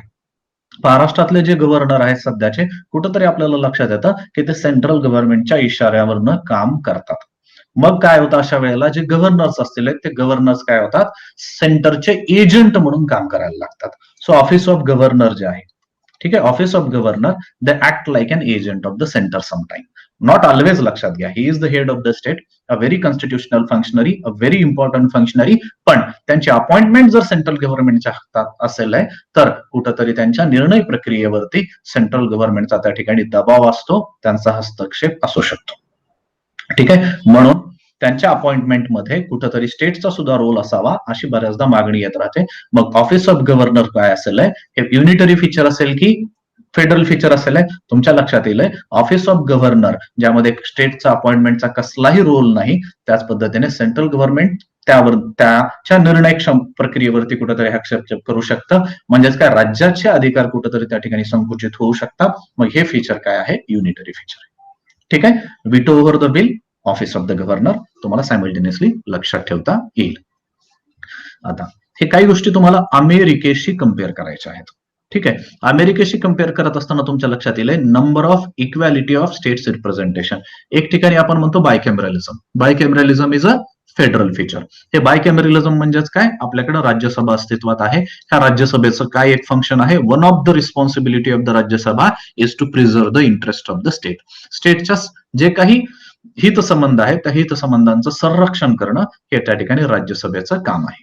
ठीक आहे, पण अमेरिकेमधलं त्या ठिकाणी सिनेट, अमेरिकेच्या सिनेटमध्ये जर आपण पाहिलं तर त्या ठिकाणी 50 स्टेट्स आहेत आणि प्रत्येक स्टेटला त्या ठिकाणी मेंबरशिप आहे. प्रत्येक स्टेटचे 2 रिप्रेझेंटेटिव्ह हे अमेरिकेच्या सिनेटमध्ये असतात. म्हणजे अमेरिकेच्या सिनेटची सदस्य संख्या आहे 100. म्हणजेच काय, त्या ठिकाणी इक्वल रिप्रेझेंटेशन आहे. ठीक आहे, सिनेटमध्ये प्रत्येक स्टेटला रिप्रेझेंटेशन काय आहे, इक्वल आहे. म्हणजेच याच्यातनं काय म्हणता येईल की तिथलं सिनेट जे आहे त्या सर्वची सर्व राज्यांच्या हित संबंधांचं रक्षण करेल. भारताच्या बाबतीत काय म्हणता येईल आपल्याला, मला थेरॉटिकली असं म्हणावं लागेल की या ठिकाणी पॉप्युलेशनच्या आधारावरती राज्यसभेची मेंबरशिप ठरते. मग उत्तर प्रदेश जे किंवा जास्तीचं पॉप्युलेशन असणारं राज्य आहे त्यांच्या वाटी राज्यसभेमधले जास्त सदस्य येतात. ठीक आहे, म्हणजेच काय आपल्याकडे अनइक्वल रिप्रेझेंटेशन आहे. So no equality of the state representation. प्रत्येक राज्याला ते छोटा असो की मोठा असो ते इक्वल रिप्रेझेंटेशन अमेरिकेमध्ये आहे. भारतामध्ये ते तत्व नाही. भारतामध्ये पॉप्युलेशन लोकसंख्येच्या आधारावरती त्याची विभागणी केली जाते. म्हणून मला म्हणावं लागेल राज्यसभेमधलं रिप्रेझेंटेशन त्या ठिकाणी कसं आहे, थोडंसं अनइक्वल रिप्रेझेंटेशन आहे. ठीक आहे, आता डिस्ट्रक्टिबल स्टेट्स. ठीक आहे, म्हणजेच काय, एक लक्षात घ्या, आंध्र प्रदेशचं डिव्हिजन केलं आंध्र प्रदेशमध्ये आणि तेलंगणा. ठीक आहे, आंध्र प्रदेशचं डिव्हिजन केलं आंध्र प्रदेश आणि तेलंगणा या 2 राज्यांमध्ये. मग त्यावेळेला मला असं म्हणता येईल का, जसं इंडियाची टेरिटोरियल इंटिग्रिटी आहे, भारताची टेरिटोरियल इंटिग्रिटी आहे. टेरिटोरियल इंटिग्रिटी म्हणजेच काय, भारताचा जो भूप्रदेश आहे त्याची गॅरंटी आहे. ठीक आहे, भारत एक सार्वभौम देश आहे त्याच्यामुळे त्याला टेरिटोरियल इंटिग्रिटी आहे. पण मी असं म्हणू शकतो का, territorial integrity principle applies to the states in India? मला असं म्हणता येणार नाही. का? कारण की स्वातंत्र्याच्या वेळेला असणारे स्टेट, 1956च्या वेळेला असणारे स्टेट आणि आज असणाऱ्या स्टेट्स याच्या संख्येमध्ये, त्यांच्या काय म्हणू एरियामध्ये बरेचसे बदल त्या ठिकाणी घडत गेलेले. आज महाराष्ट्रामध्ये पाहिलं सेपरेट विदर्भाची सुद्धा त्या ठिकाणी मागणी इथं आहे. मग यावरून तुमच्याला काय लक्षात येतं, states do not enjoy territorial integrity. म्हणजे स्टेट्स आर डिस्ट्रक्टिबल. म्हणजे स्टेट्सचं जी शासन व्यवस्था आहे त्या शासन व्यवस्थेला संरक्षण दिलेलं आहे संविधानाने. पण संविधानाने त्यांच्या टेरिटोरीचं संरक्षण दिलेलं नाही, टेरिटोरियल इंटिग्रिटीचं संरक्षण त्या ठिकाणी दिलेलं नाही. आणि राज्याच्या सीमामध्ये, राज्याच्या नावामध्ये, राज्याच्या एरियामध्ये बदल करण्याचा अधिकार कोणाला आहे? पार्लमेंटला आहे. आणि ते करत असताना तो बदल जो आहे फक्त सिंपल मेजॉरिटीनेच केला जातो. सिंपल मेजॉरिटीने केला जाऊ शकतो. सिंपल मेजॉरिटी ही प्रोसेस म्हणजे थोडीशी एवढी किचकट नाही तर सोपी पद्धत आहे. म्हणूनच मला म्हणावं लागेल की हा जर उदाहरण घेतलं तर भारताचं कॉन्स्टिट्यूशन काय आहे, थोडंसं फ्लेक्झिबल आहे. It's a flexible. काही प्रोसिजर ज्या आहेत त्या फ्लेक्झिबल आहेत. म्हणून मला म्हणावं लागेल डिस्ट्रक्टिबल स्टेट किंवा फ्लेक्झिबल कॉन्स्टिट्यूशन हे काय आहेत, युनिटरी फीचर्स आहेत. आणि इथं परत एकदा अमेरिकेशी कम्पेअर केलं तर अमेरिकेमध्ये मात्र प्रत्येक राज्यांना त्याच्या टेरिटोरियल इंटिग्रिटीची गॅरंटी संविधान देतं. म्हणजे त्या ठिकाणी 50 राज्य आहेत. 50 राज्य, तुम्हाला वाटेल की सुरुवातीला 13 राज्य होते, आज अमेरिकेमध्ये 50 राज्य आहेत. मग अमेरिकेने सुद्धा त्यांच्या राज्यांचं डिव्हिजन केलेलं असेल तर नाही. अमेरिकेमध्ये हे वेगवेगळे राज्य अस्तित्वात होते आणि ते राज्य काय झाले, युनायटेड स्टेट्स अमेरिकेला मिळत गेले. ठीक आहे, त्यांचं एकत्रीकरण करण्यात आलं आणि त्या ठिकाणी प्रत्येक राज्याला टेरिटोरियल इंटिग्रिटी संविधानाने दिलेली आहे. त्या राज्यांचं त्या ठिकाणी डिव्हिजन होऊ शकत नाही. हा, अमेरिकेची राज्यांची संख्या 50 वरनं 51 होऊ शकते का? होईल. कधी होईल? जेव्हा आणखीन एखादं नवीन राज्य त्याला सामील होईल. होऊ शकतं येणाऱ्या काळामध्ये एखादं राज्य त्याला सामील झालं तर त्याला अमेरिकेचं, कारण की काही पॅसिफिक महासागरामध्ये युनायटेड स्टेट्सच्या काही अशा टेरिटरीज आहेत ज्यांना राज्याचा दर्जा नाही. मग त्यांना जर राज्याचा दर्जा दिला किंवा त्यांना इक्वल फुटिंगवरती समाविष्ट करण्यात आलं तर त्या ठिकाणी त्यांच्या राज्यांची संख्या वाढू शकते. पण आज काय म्हणावं, प्रत्येक राज्यांचा इंडिव्हिज्युअली जर विचार केला तर प्रत्येक राज्यांना काय आहे, टेरिटोरियल इंटिग्रिटी त्या ठिकाणी गॅरंटी केलेली आहे. सो इंडियामध्ये काय आहे, डिस्ट्रक्टिएबल स्टेट्स आहेत, तर अमेरिकेमध्ये काय आहेत, इनडिस्ट्रक्टिबल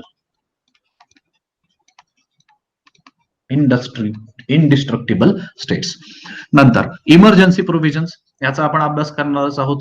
ठीक आहे, national emergency, state emergency, financial emergency.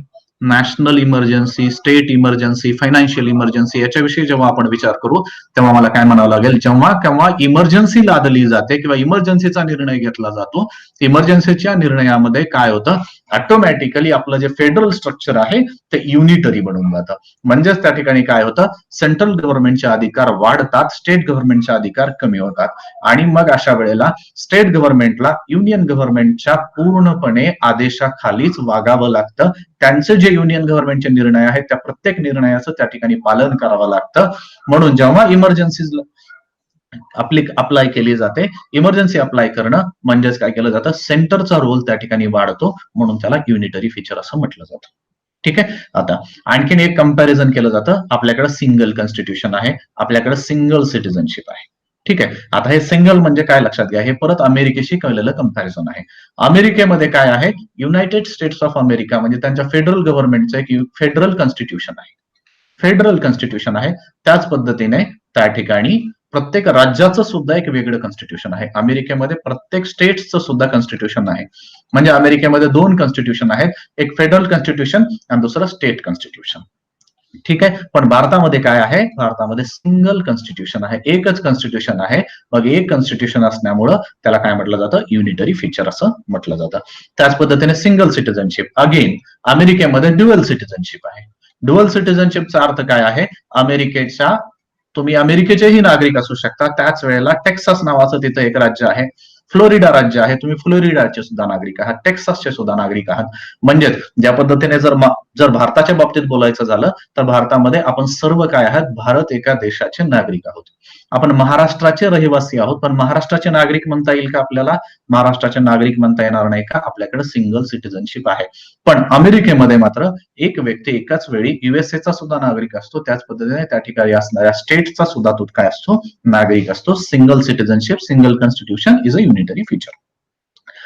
आता इंटिग्रेटेड ज्युडिशियरी, एक मी तुम्हाला सांगितलं होतं इंडिपेंडंट ज्युडिशियरी. इंडिपेंडंट ज्युडिशियरी काय आहे, हे फेडरल फीचर आहे.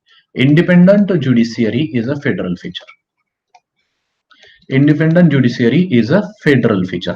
पण integrated judiciary is a unitary feature. का, कारण की आपल्याकडे सुप्रीम कोर्ट, हाय कोर्ट आणि त्याखाली सबऑर्डिनेट कोर्ट आहेत. या ठिकाणी सबऑर्डिनेट कोर्ट तो तास बाजूला ठेवूया, पण सुप्रीम कोर्ट आणि हाय कोर्ट यांच्यामध्ये काय आहे, इंटिग्रेटेड ज्युडिशियरी आहे. याचा अर्थ काय आहे, सुप्रीम कोर्ट आणि हाय कोर्ट केंद्राने बनवलेले त्याच पद्धतीने राज्यांनी बनवलेले दोन्हीही कायद्यांच्या काय करतात, अंमलबजावणीवरती लक्ष ठेवतात.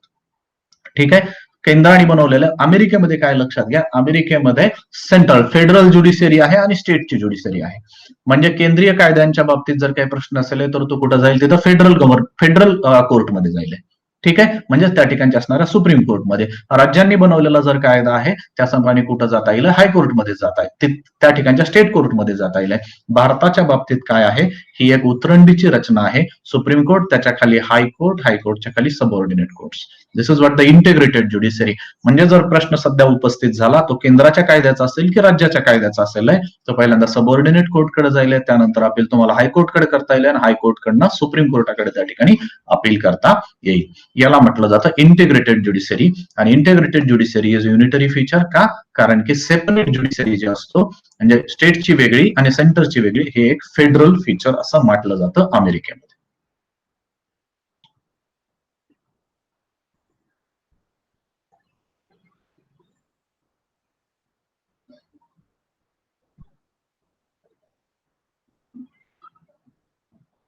ओके, ठीक आहे. हे झालं इंटिग्रेटेड ज्युडिशियरी विषयी.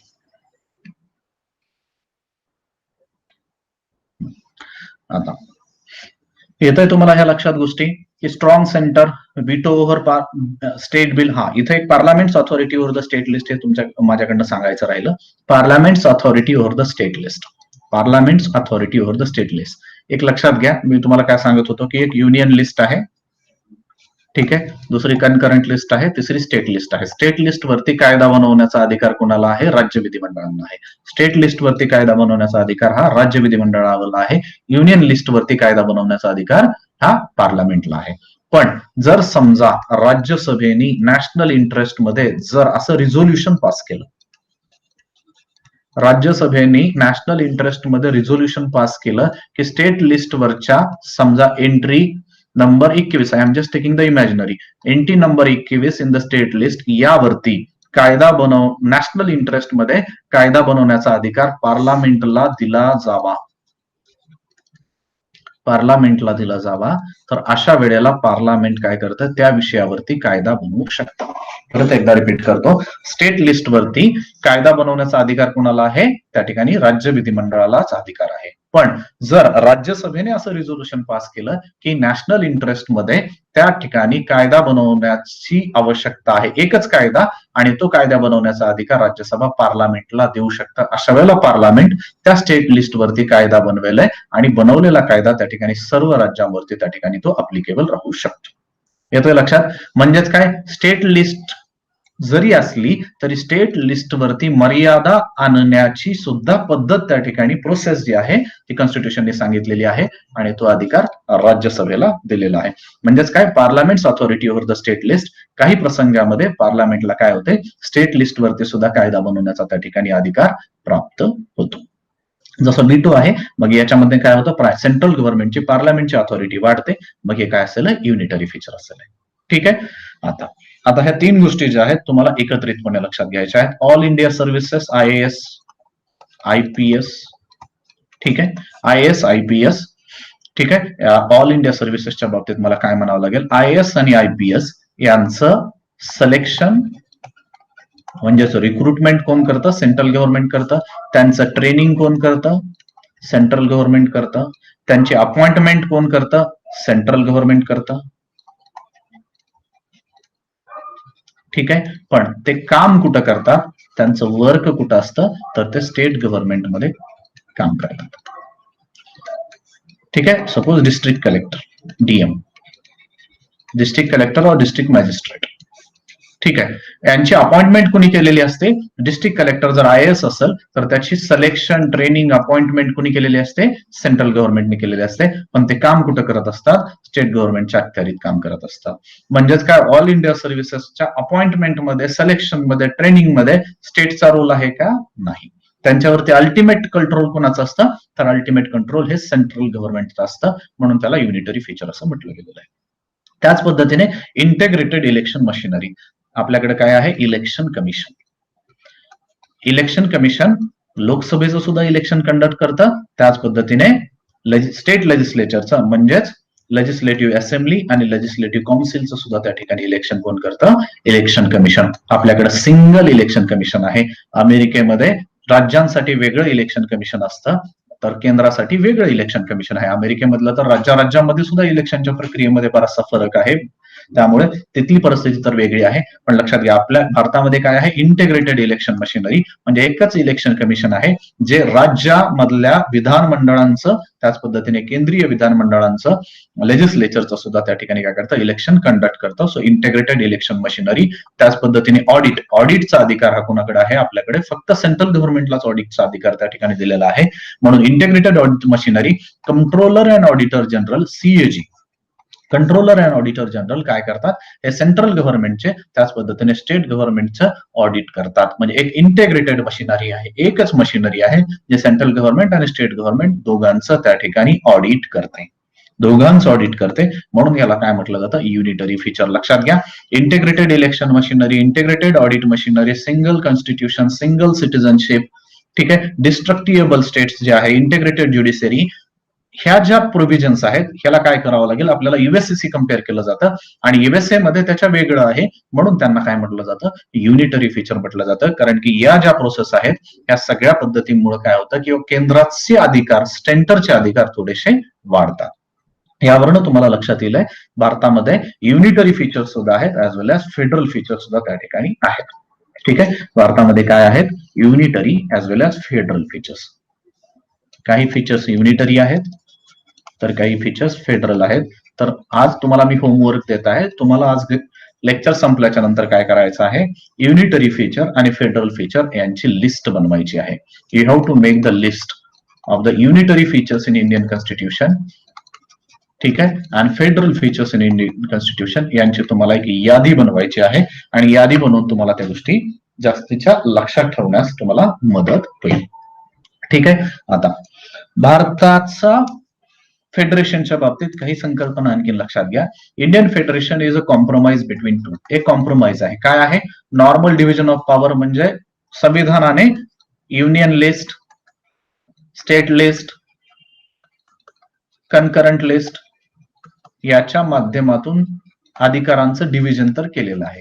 त्यामध्ये काय केलेलं आहे? स्टेट्सला काय केलेलं आहे? ऑटोनॉमी सुद्धा दिलेली आहे. का? त्यांच्या अधिकार क्षेत्रामध्ये निर्णय घेण्याचा अधिकार स्टेटला दिलेला आहे विदिन देअर ओन स्पेस. ठीक आहे. पण त्याच वेळेला काय केलेलं आहे? नॅशनल इंटिग्रिटी मुळे, need of national integrity and strong union under exceptional circumstances, काही अपवादात्मक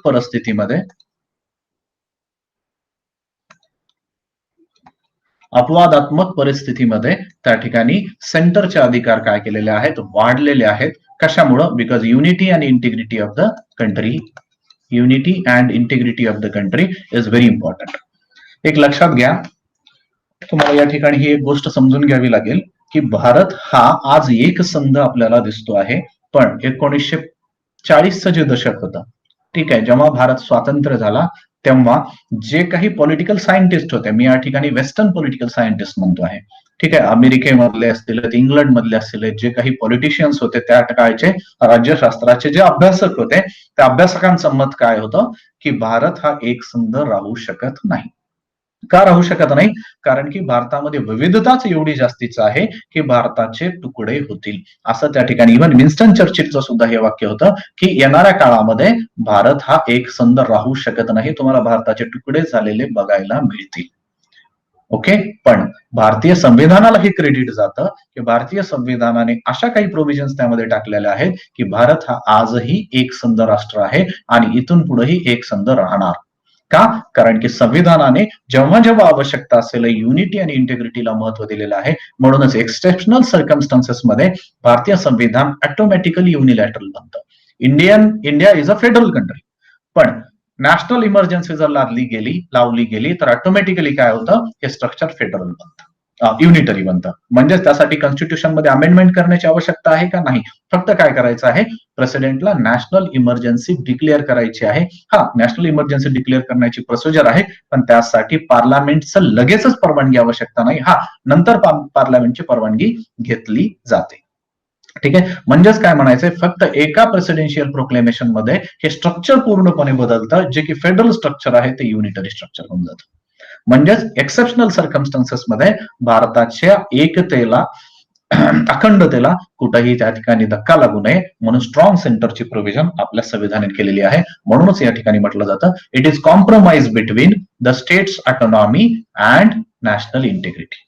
काय आहे? स्टेटच्या ऑटोनॉमी मधलं आणि नॅशनल इंटिग्रिटी मधलं हे कॉम्प्रोमाइज आहे. स्टेटचे ऍस्पिरेशन्स आणि नॅशनल इंटरेस्ट याच्यामधलं हे कॉम्प्रोमाइज आहे. ठीक आहे. However, the term federation has nowhere used in the constitution. लक्षात घ्या, फेडरेशन हा पद्धतीचा शब्द संविधानामध्ये कुठंही लिहिलेला नाही. India is a federal country, no doubt. का? कारण की federalism is a basic structure of the constitution. पण हा फेडरेशन नावाचा जो शब्द आहे कुठं लिहिलेला आहे का? संविधानामध्ये नाही. तर या फेडरेशनच्या ऐवजी आर्टिकल 1 काय सांगतं? India is a union of states. India is a union of states हा शब्द वापरलेला आहे. राज्यांचा संघ,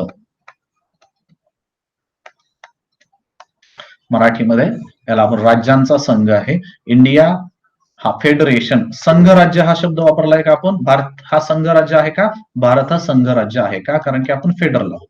फेडरल म्हणजे संघ राज्य. पण हा संघ राज्य हा शब्द संविधानामध्ये कुठंही आलेला नाही. त्याच्याऐवजी काय म्हणतात आपण शब्द वापरलेला आहे, भारत हा राज्यांचा संघ आहे, युनियन ऑफ स्टेट्स. मग युनियन ऑफ स्टेट्स हा शब्द का प्रेफर केला? याचं डॉक्टर बाबासाहेब आंबेडकरांनी सुद्धा कारण दिलेलं आहे की union of states has been preferred over the federation of the states. का? Indian federation is not the result of agreement. आपण काय करार करून आपल्याकडे काय आहे? कमिंग टुगेदर फेडरेशन नाहीये. आपलं कमिंग टुगेदर फेडरेशन आहे का? नाही. आपल्याकडे holding together. It is not the result of the agreement. Agreement झालेलं आहे नाहीये. जसं अमेरिकेमध्ये काय आहे? अमेरिकेमध्ये अग्रीमेंट झालेलं आहे.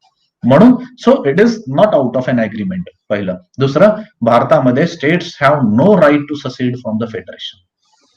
म्हणजेच काय? राज्य जे आहेत हे संघापासून वेगळं होऊ शकत नाहीत. Federation is union because it is indestructible. Federation is union because it is indestructible, म्हणजे फेडरेशन बदलता येणार नाही. हा, स्टेट्सचं रूपांतर 2 स्टेट्समध्ये केलं जाऊ शकतं. ठीक आहे, एक स्टेटचं रूपांतर डिव्हिजन 2 स्टेटमध्ये केलं जाऊ शकतं किंवा त्यामध्ये अनेक बदल केले जाऊ शकतात, त्याच्यामध्ये डिस्ट्रक्शन केलं जाऊ शकतं, पण फेडरेशन मध्ये त्या ठिकाणी बदल केला जात नाही. Federation is union because it is indestructible. So India is indestructible union of destructible state. Destructible का म्हणतो मी इथं, का कारण की स्टेट्सचं डिव्हिजन केलं जाऊ शकतं, स्टेट्सचं डिव्हिजन केलं जाऊ शकतं, पण युनियनचं डिव्हिजन केलं जाऊ शकतं का? हे जे राज्यांचा संघ तयार झालेला आहे त्या संघाचं त्या ठिकाणी डिस्ट्रक्शन केलं जाऊ शकत नाही, म्हणून indestructible union of destructible states. युएसएच्या बाबतीत मला म्हणावं लागेल USA is indestructible union of indestructible states. अमेरिकेच्या बाबतीत मात्र प्रत्येक राज्याला सुद्धा त्याची टेरिटोरियल इंटिग्रिटी आहे, म्हणून मला म्हणावं लागेल it is indestructible union of indestructible states. Okay, आता जेव्हा इंडियन फेडरलिझमचं आपण अनालिसिस करू तेव्हा काही शब्द आपल्याला येतील आहेत आणि आयोगाने याच्यावरती प्रश्न सुद्धा विचारलेले आहेत. काही सायंटिस्ट आहेत, पॉलिटिकल सायंटिस्ट, त्यांनी कशा पद्धतीने फेडरलिझम, इंडियन फेडरलिझमचं अनालिसिस केलेलं आहे. तर केसी बियर काय म्हणतात, केसी बियर म्हणतात इंडियन फेडरलिझम काय आहे, it's a quasi federal, it's quasi federal, म्हणजे पूर्ण फेडरल नाहीये, it's a quasi federal. Paul Appleby यांचं काय म्हणणं आहे, इट इज एक्स्ट्रीमली फेडरल.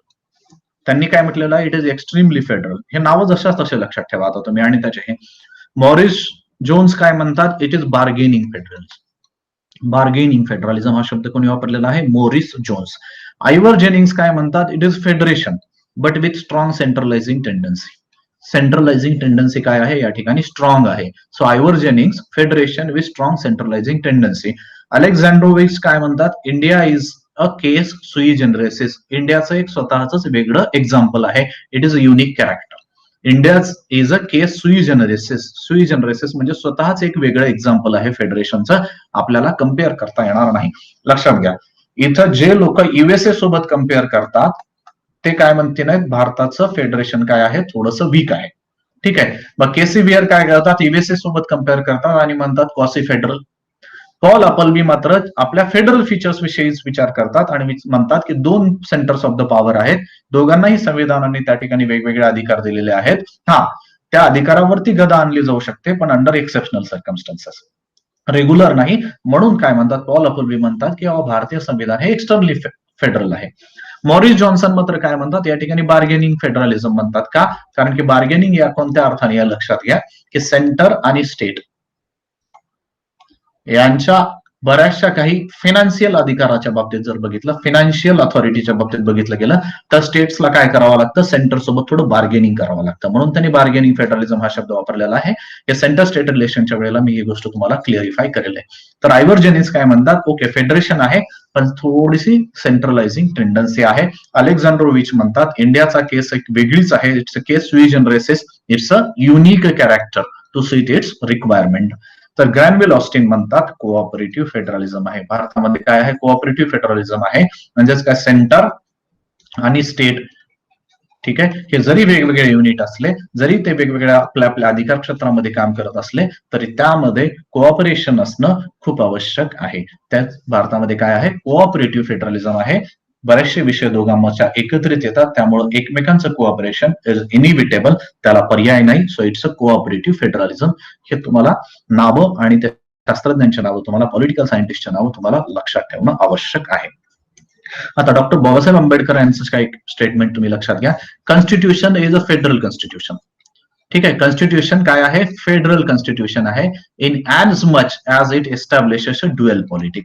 का फेडरल आहे, कारण की त्यामध्ये 2 प्रकारच्या शासन व्यवस्था, ड्युअल पॉलिटी आहे. एक तरी सुद्धा आपल्याला असं म्हणावं लागेल की constitution avoids the tight mould of federation. Constitution एकदम टाईट मोल्ड ठेवलाय का फेडरेशनचं, एकदम स्ट्रॉंग फेडरेशन केलेलं आहे का, तर नाही. आणि म्हणूनच आपल्याला म्हणता येईल की Indian constitution could be both unitary as well as federal. म्हणजे ते युनिटरी सुद्धा आहे, फेडरल सुद्धा आहे, according to the requirement of the time and circumstances. म्हणजे बदलत्या परिस्थितीनुसार ते तुम्हाला फेडरल दिसेल, बदलत्या परिस्थितीनुसार तुम्हाला ते युनिटरी सुद्धा दिसू शकतं. ठीक आहे, so it could be both unitary as well as federal according to the requirement of the time and circumstances. ठीक आहे. त्याच पद्धतीने SR मुंबई केसमध्ये 1994ला सुप्रीम कोर्टने सांगितलं, supreme court laid down the constitution is federal and characterised federalism as a basic feature. Federalism काय आहे, basic feature of the constitution. SR मुंबई हे सुद्धा नाव लक्षात ठेवा, कारण की यावरती आयोगाने प्रश्न विचारलेले आहेत की कोणत्या खालीलपैकी कोणत्या केसमध्ये सुप्रीम कोर्टने federalism is a basic structure of the constitution असं सांगितलं. उत्तर तुमचं असलं पाहिजे SR मुंबई केस. ठीक आहे. तर मित्रांनो, फेडरलिझम ऍज अ कन्सेप्ट आपण डिस्कस केलेली आहे. त्याच पद्धतीने भारतीय संविधानामधले फेडरल फीचर्स आणि युनिटरी फीचर्स यांचा आपण त्या ठिकाणी अभ्यास केला. तर मित्रांनो, आता एक शेवटचा म्हणजे की कालच्या लेक्चरमध्ये ज्या काही गोष्टी आहेत आपल्याकडनं फंडामेंटल ड्युटीज थोड्याशा फास्ट कव्हर केलेल्या होत्या, त्यातल्या काही 3-4 महत्वाच्या गोष्टी मला तुम्हाला सांगायच्या आहेत.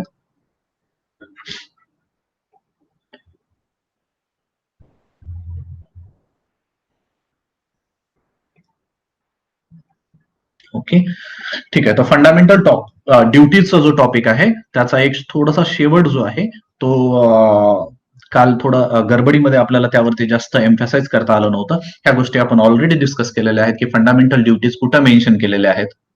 These things have already been discussed. Fundamental duties have been added by the 42nd Constitutional Amendment Act of 1976. त्यावेळेला 10 फंडामेंटल ड्युटीज ऍड केलेल्या होत्या. आज किती आहेत? 11 फंडामेंटल ड्युटी आहे. 11th fundamental duty has been added by the 86th constitutional amendment act. आणि त्याच वेळेला सोलन सिंग कमिटी या गोष्टी आपण डिस्कस केलेल्या आहेत, इन्स्पायर्ड फ्रॉम द USSR.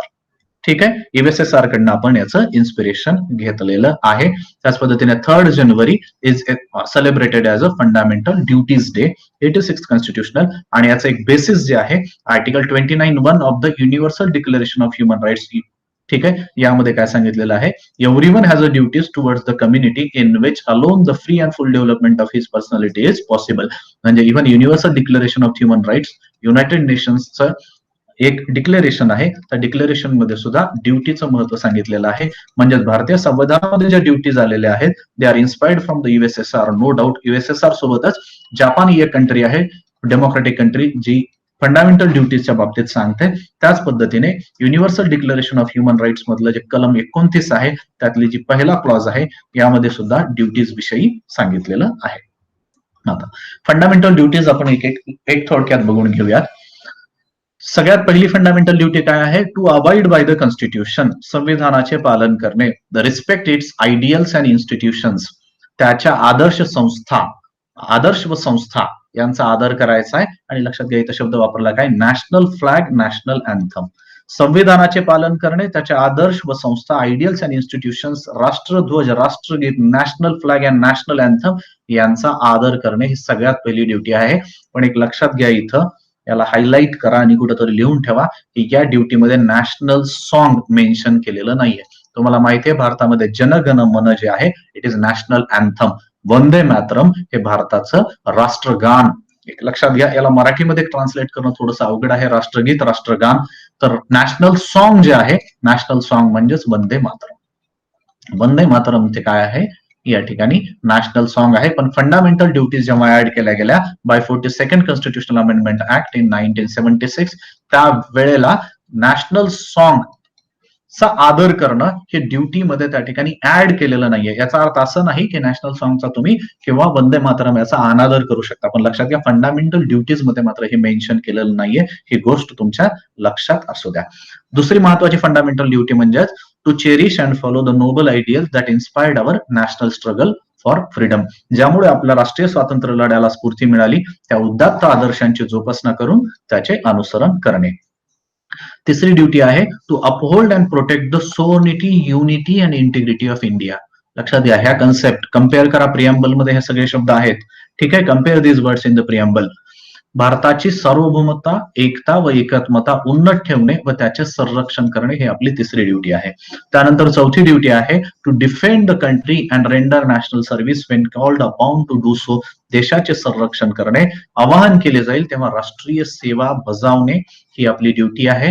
मग कोविडच्या काळामध्ये, इमर्जन्सीच्या काळामध्ये जर सरकारने आपल्याकडनं काही सर्व्हिसची अपेक्षा केली तर आपल्याला काय करावं लागेल, त्या ठिकाणी ते डिनाय करता येणार नाही. का? कारण की हे आपलं एक कर्तव्य आहे. त्याच पद्धतीने आर्टिकल 23 जे फंडामेंटल राईट आहे त्यामध्ये सुद्धा एक प्रोव्हिजन आहे, state can impose compulsory service for public purpose.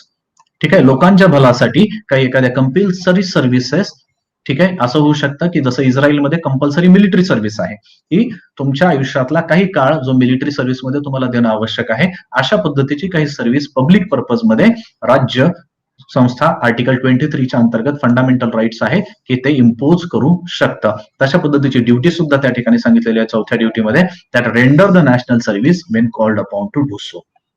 ठीक आहे. त्यानंतर to promote harmony and spirit of common brotherhood amongst all the people of India transcending religious, linguistic, regional और सेक्शनल डायव्हर्सिटी. ह्या सर्व जरी विविधता असल्या तरी सुद्धा आपल्याला काय करायचं आहे, to promote harmony and common brotherhood among all, to renounce the practices derogatory to the dignity of woman. ठीक आहे. धार्मिक, भाषिक, प्रादेशिक व वर्गीय भेदांपलीकडे जाऊन भारतातील सर्व जनतेमध्ये सामंजस्य, हार्मनी, बंधुभाव, ब्रदरहुड वाढीला लावणे आणि स्त्रियांच्या प्रतिष्ठेला उणेपणा आणणाऱ्या प्रथांचा त्याग करणे ही एक ड्युटी त्या ठिकाणी 5वी मांडलेली आहे. नंतरची ड्युटी आहे to value and preserve the rich heritage of country's composite culture. कंट्रीचं जे कंपोजिट कल्चर आहे, ठीक आहे, आपल्या संमिश्र संस्कृतीच्या समृद्ध वारशाचे मूल जाणून ते जतन करणे. Next, to protect and improve natural environment including forest, lakes, rivers and wildlife and to have a compassion for the living creature. ठीक आहे. अशा पद्धतीचं एक डीपीएसपी सुद्धा आपल्याला माहिती आहे. 42व्या घटना दुरुस्तीने 48A protection and improvement of the environment and safe guard of the forest and wild life. त्याच पद्धतीने ड्युटीमध्ये लेक्स आणि रिव्हर्स सुद्धा या ठिकाणी ऍड केलेलं आहे. मग गंगेचं शुद्धीकरण असेल आहे, ठीक आहे, किंवा एखाद्या लेक्सचं जे शुद्धीकरण असेल आहे, ठीक आहे, ते एक आपली काय असेल, एक ड्युटी असेल की आपण जे काही लेक्स आहेत किंवा रिव्हर्स आहेत त्यांचं संरक्षण करणे.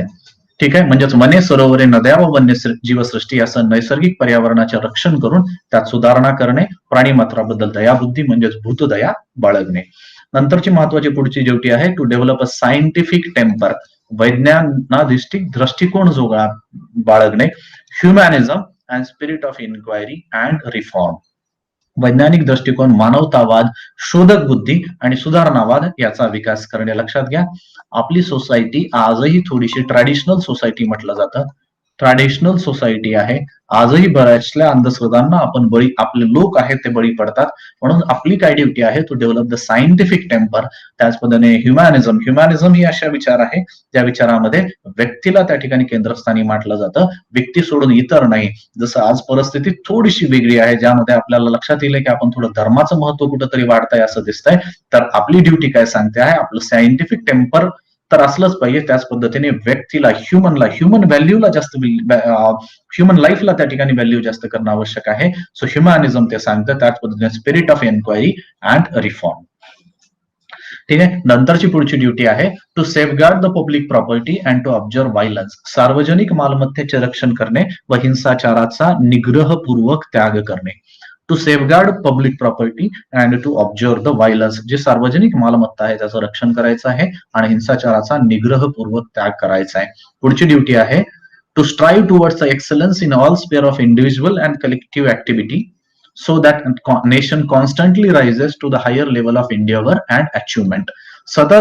राष्ट्र सतत उपक्रम व सिद्धी यांच्या चढत्या श्रेणी गाठत जाईल अशा प्रकारे सर्व व्यक्तिगत व सामुदायिक कार्यक्षेत्रात पराकाष्ठाचे यश संपादन करण्यासाठी प्रयत्न करणे. याला थोडंसं सोप्या भाषेत मला म्हणता येईल, वैयक्तिक आणि सामूहिक कार्याच्या सर्व क्षेत्रात उत्कृष्टतेसाठी प्रयत्न करणे, जेणेकरून राष्ट्र सतत उपक्रम आणि यशाच्या उच्च पातळीवर जाईल. एक मराठी ट्रान्सलेशन मी दोन्हीमध्ये केलेलं आहे की मग तुम्हाला त्यातनं लक्षात येईल. नंतर 51A मध्ये एक शेवटची जी ड्युटी आहे, 11th duty which has been added by the 86th constitutional amendment act, 86व्या घटना दुरुस्तीने टाकलेली आहे, to provide opportunities for the education to his child or ward between the age of 6 to 14. 6 ते 14 वर्ष वयोगटामधील बालकांच्या शिक्षणाच्या बाबतीत माता पित्याने किंवा पालकाने 6 ते 14 वर्षादरम्यानच्या आपल्या अपत्य किंवा पाल्य याला शिक्षणाच्या संधी देणे. ठीक आहे. ह्या 11 फंडामेंटल ड्युटीज त्या ठिकाणी मेन्शन केलेल्या आहेत. फीचर्स सुद्धा आपण डिटेलमध्ये डिस्कस केलेले होते. मला या ठिकाणी फक्त एकच गोष्ट तुम्हाला सांगायची आहे की याबद्दलच्या इम्पॉर्टंट केसेस तुम्हाला या पद्धतीने सांगायच्या आहेत. MC Mehta versus union of India यामध्ये काय सांगितलेलं आहे, सुप्रीम कोर्ट काय म्हटलं आहे, 51A जी ड्युटी आहे त्यामध्ये काय सांगितलं गेलेलं आहे, to safeguard the environment, river, lakes and wild life, त्या बाबतीत सांगितलेलं आहे. मग काय सांगितलंय या ठिकाणी, या वेळेला सुप्रीम कोर्ट काय आदेश दिले, it is duty of the central government to introduce compulsory teaching on protection and improvement of the natural vegetation in all educational institutions of the country for at least 1 hour in a week. म्हणजे आठवड्यामध्ये कमीत कमी 1 तासाचं शिक्षण हे विद्यार्थ्यांना दिलं गेलं पाहिजे. कशाच्या बाबतीत? Protection and improvement of the natural environment. ठीक आहे. आणि त्याच पद्धतीने AIIMS student versus AIIMS. MC Mehta पहिली केस आणि दुसरी आहे AIIMS student versus AIIMS. Speaking about the importance of the fundamental duties, in Article 51A, Supreme Court said that they are equally important like fundamental rights. त्याचं महत्व rights पेक्षा खूपच कमी आहे असं ठरत नाही. तर अशा पद्धतीने मित्रांनो आजचं जे लेक्चर आहे, ठीक आहे, आजचं लेक्चर आपण या ठिकाणी संपवत आहोत, ज्यामध्ये आपण खरं तर फेडरलिझम पूर्णपणे संपवलेलं आहे आणि फंडामेंटल ड्युटीज ह्या थोड्या मागच्या लेक्चरमध्ये वेळेअभावी आपल्याला पूर्णपणे व्यवस्थित कव्हर करता आल्या नव्हत्या, तर आपण त्या कव्हर केलेल्या आहेत. तर फंडामेंटल ड्युटीज एकदा तुम्ही परत एकदा वाचून घ्या आणि मी जे मुद्दे सांगितलेले आहेत ते थोडेसे लक्षात ठेवा. तर मित्रांनो आजचं लेक्चर मी या ठिकाणी संपवत आहे. Thank you. Thank you sir, thank you very much. विद्यार्थी मित्रांनो, आता उद्या आपण पुन्हा सकाळी 10 वाजता या ठिकाणी भेटूया. तोपर्यंत गुड डे सर. थँक्यू.